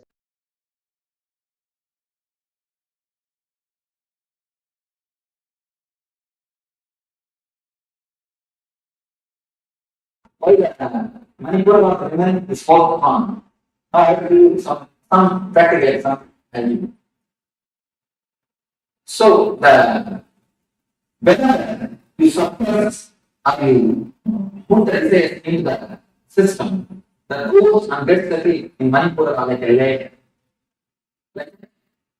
On ice layer. Here is a small meditation, as I told you. Mind are a layer, studying the language. If you can break the language, you can break the layer. The whole layer is studying the language. If you can break the layer, you can break the ice layer. You can allow the energy or the water to come up or to get to the higher forms, to your being. The breaking of the ice layer, the technique to break the ice layer is called what is called bladder. It's a very powerful technique to cleanse the mind, to break the inner channel, to break the thickest layer of depression. Now, let me explain the technique to you. First, you will concentrate on Manipura. Concentrating means you will just relax and sit feeling this place. See, as soon as you feel Manipura, you will see your worries and your depression start coming out. Because they are already there. Only we are putting a big thick asana or chair and we are sitting on it. They are just there, bubbling out like a dragon. But we have big seat cushion on that, and how that we sit, and we feel here comfortable. Yeah, comfortable. As soon as you start thinking, you will see that the depressions are the worries coming out. So just draw them out by any sound, that's all, nothing else. Make any sound, you feel, or make any sound, just feel that you are doing them out. That's all, you understand? Just make any sound, which should not be a word, find the word. You see the kids, they make sound,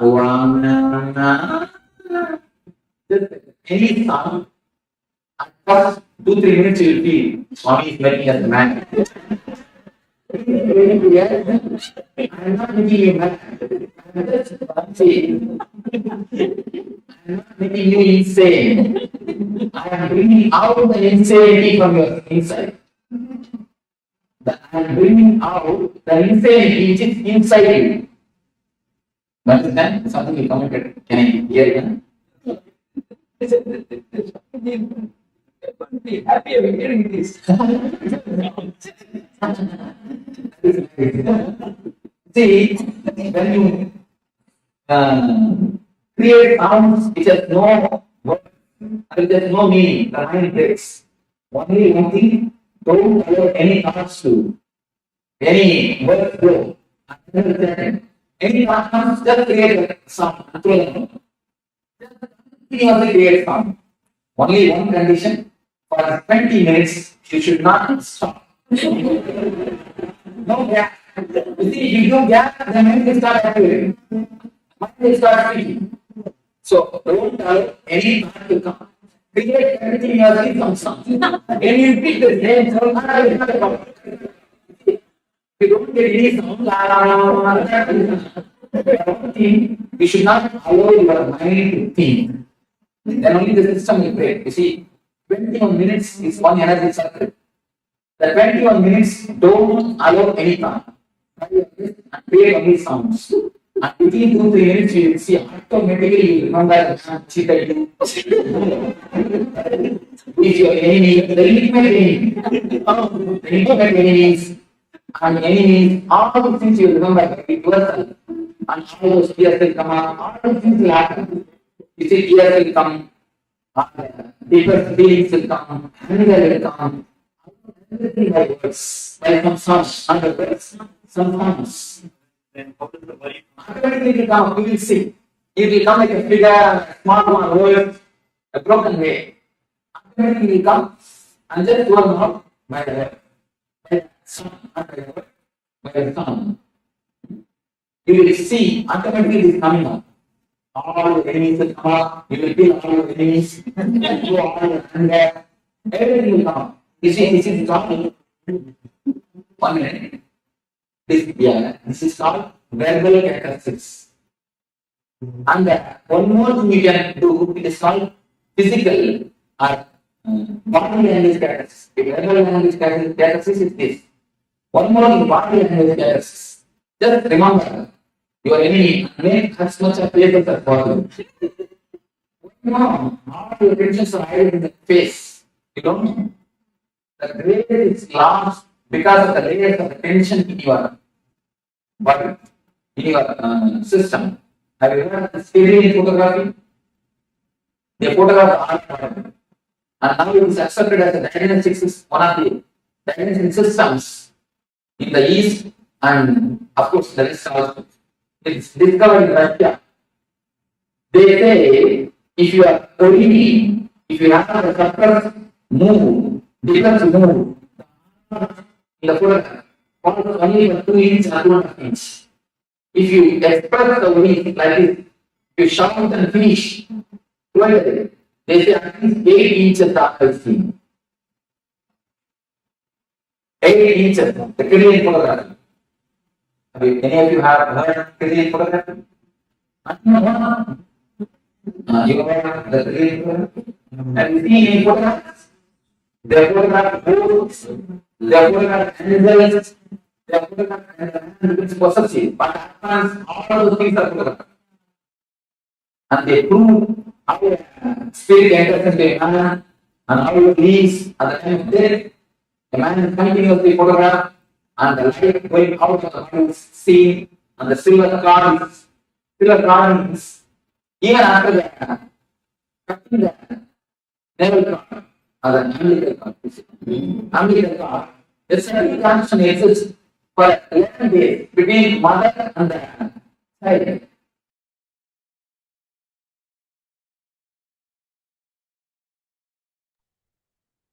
Yes. So Dikriya, that's how you were describing. Now we'll be entering into a detox with herbal juice.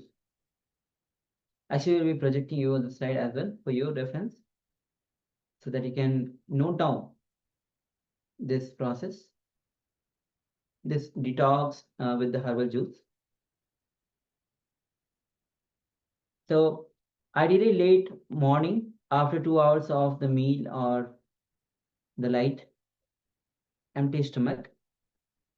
So you need to spend a bit of time, 5 minutes, and prepare this. And you can make it cold, raw, sweet, or savory as per your taste. So first you need to grind any vegetable of your choice with sufficient quantity of water.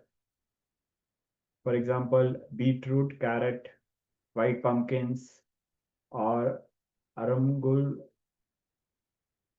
leaves, ginger. And then for serving, before serving, you can filter and serve it. And you can add organic jaggery, or a pinch of salt as per your preferences. But avoid refrigerating this herbal juice. So this is a very simple technique for detoxing. As Swamiji, the Supreme Pontiff of Hinduism, has revealed many times, that many of our patterns which we think are so big can be very easily solved by simple methods such as herbs, ashadas, the panchakriyas, and simple lifestyle. So this is a very simple method for detoxing your body and detoxing yourself of several engrams and patterns.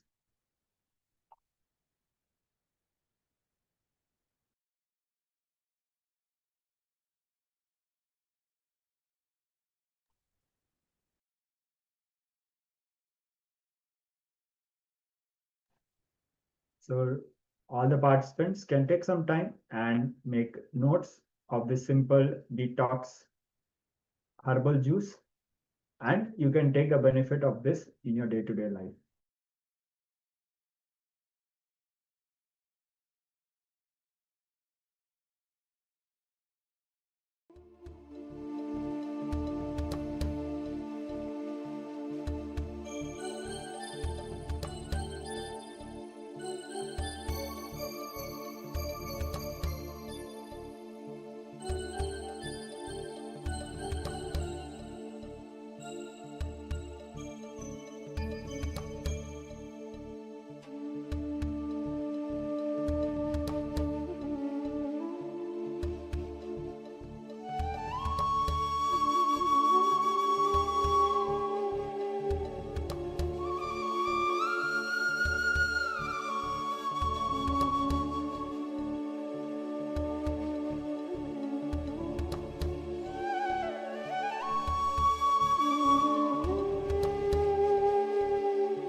Yes, now you can relax. From once you have written down, let us know once the simple herbal juice, one of the detox. All right. So with this, now we'll be moving on from Manipuraka chakra to the Anahata chakra.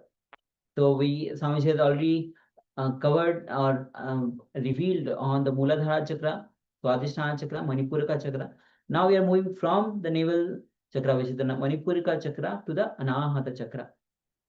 Understand, Anahata chakra is blocked when we seek attention from others, when we seek love from others. And it gets unblocked when we give selfless love, when we don't ask for attention. This chakra gets unlocked. So let's come to the space of listening as Swamiji reveals on this very chakra.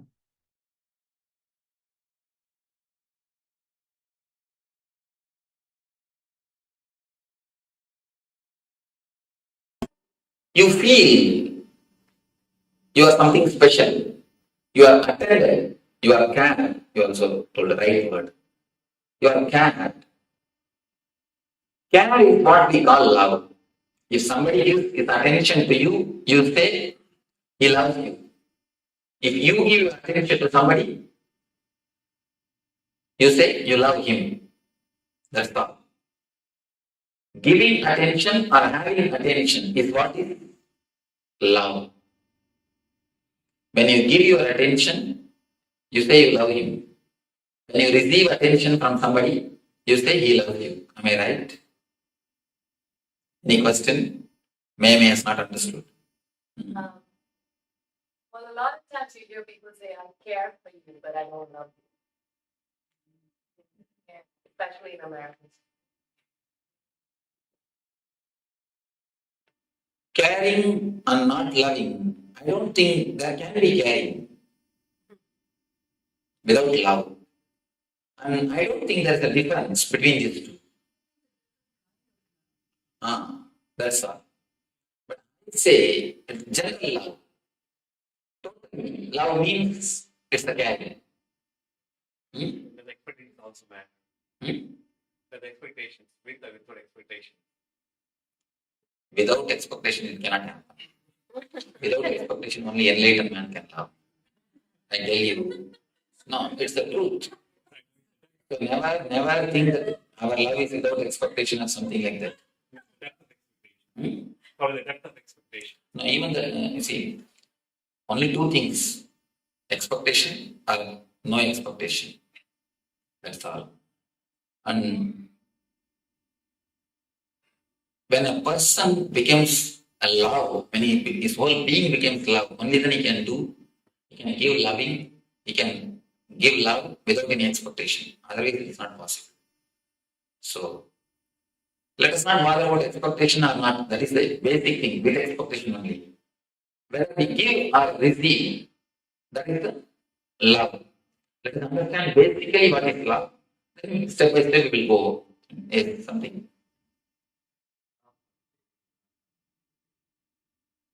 Love for a place.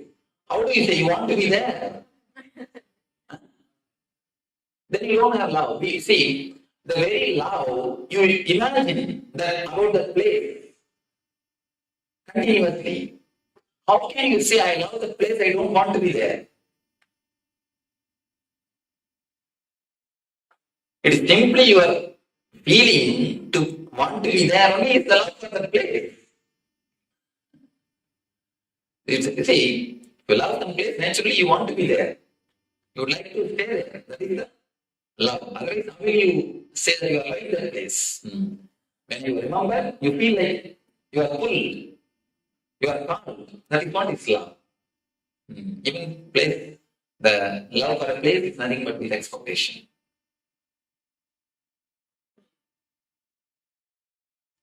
So you understand first, I think Jayashree can take the notes later on. How many of this type of courses you attended earlier?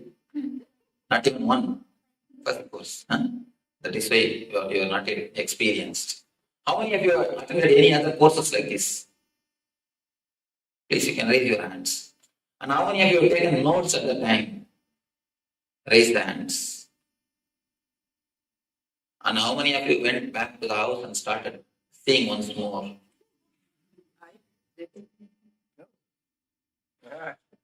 You are on exemption. Last time also you are the only exemption who raised the hand. Nobody else.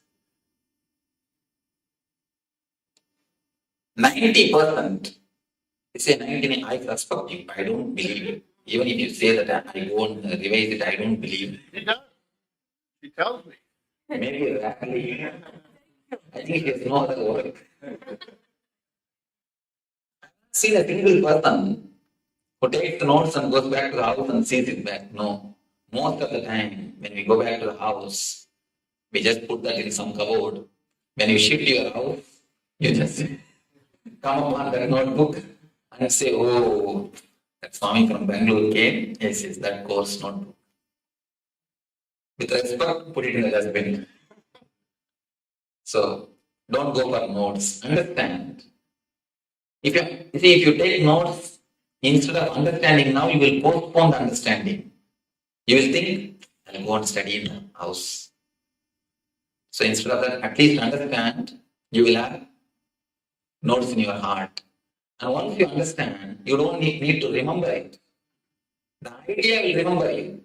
People ask me, Swamiji, should we practice all these teachings in the house? I tell them, no. Don't practice. If you have to remember and practice, then what you have understood? If you really understand, you don't need to practice. You don't need to remember them. The teachings will remember you. They will just come up whenever it is necessary. I always tell people, try to forget everything. If it is really worth in your life, you will not be able to forget. Do you forget your name? No. You don't forget your basic details or basic things about your life. Same way, if it is a basic need, if understanding is a basic thing, you will not be able to forget. If you don't understand, only then you need to remember. Once this becomes an understanding, you don't need to remember it. Understanding will remember you. Again and again tell the people, if you really understood, if you really grasp what I say, if you really interact, that is more than enough. Whenever you take something, swallow something without understanding, only then you need to again and again remember. You understand what I say now? Just, if you understand, that's more than enough. You don't need to remember the teachings. Teachings will remember you.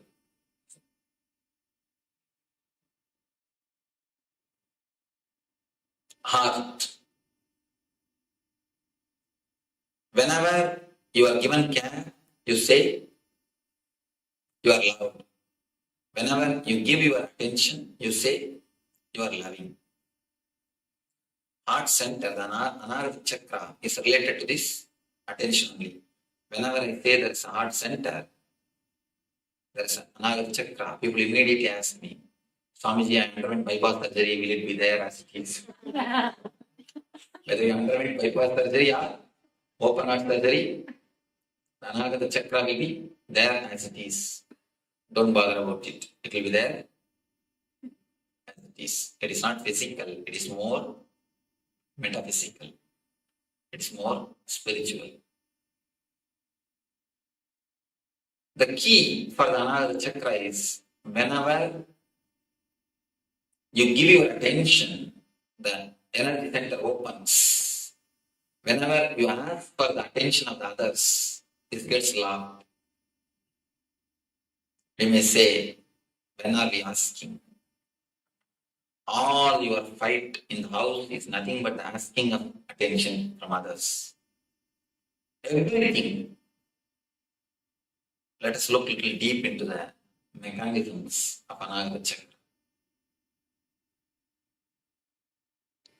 Actually, you feel pampered when you are attended. You feel you are recognized when you are attended. Have you seen the kids? They will be playing in the house. They will throw something here, there. They will just put few steps forward. And then they will wait and see your face. whether you recognize it or not. They will just look at your face. If you recognize, if you say okay, they will go ahead. If you just gaze at them, if you show a different face to them, immediately they will sit silently. They will keep quiet. Not all children, Swami. Of course, some they start crying or weeping or anyhow, they just sit or they just wait for your attention, for your recognition. Same way, you also continuously wait for others' recognition. Whenever you do something, you immediately wait for others' certificate. Even if they don't affect your day-to-day life, even if they are not directly related to your day-to-day life, you wait for others' certificate. People come and tell me, no, Swamiji, I just do everything as a service. I never expect anything. You don't expect, really, if you don't expect anything, you will not even expect the good opinion of the others. But what all of us do? End of the day, we just wait for what? Certificate. Good wife, good husband, good son. If you are not given certificate, sometimes you demand also. Most of the time, we demand. Understand a little deeply. Every action, if you scan your life, every step you can see, you are expecting certificate. You are expecting certificate from somebody. From the very young age, you are conditioned to live with good certificates. You are conditioned to aspire for good certificates. The West, I saw even many houses I saw, they put the good wife, good husband, good parents. Actual certificates is given. It's given for parents. Husbands give for wives and wives give for husbands. Good certificate, the certificate itself is given. The certificate from the other, the opinion from the other becomes the driving force for us to live. Most of the time, if somebody doesn't give you certificate or recognition, if nobody recognizes you, you feel lonely. You feel lonely. We are continuously afraid of loneliness. Loneliness is more or less like a poison for us. Your ego is alive only when the others exist. You are a good person only in front of so many persons, so many people. If nobody is there, if nobody recognizes you, if you are alone, your ego feels hurt because it is not getting pampered. It's not getting boosted. It is just there. Your ego slowly withers away. If you stay alone in your room, there is nobody to praise you. You cannot feel you are a good person. Only with so many others, you can feel you are a good person. Alone, can you feel you are a good person? No, there is no comparison. Your ego doesn't have a base to say you are a good person. Your ego does not have any support. Only in the relationship ego flourishes. Whether good or bad, it flourishes only in the relationship. In aloneness, ego never flourishes. That is why aloneness is very killing.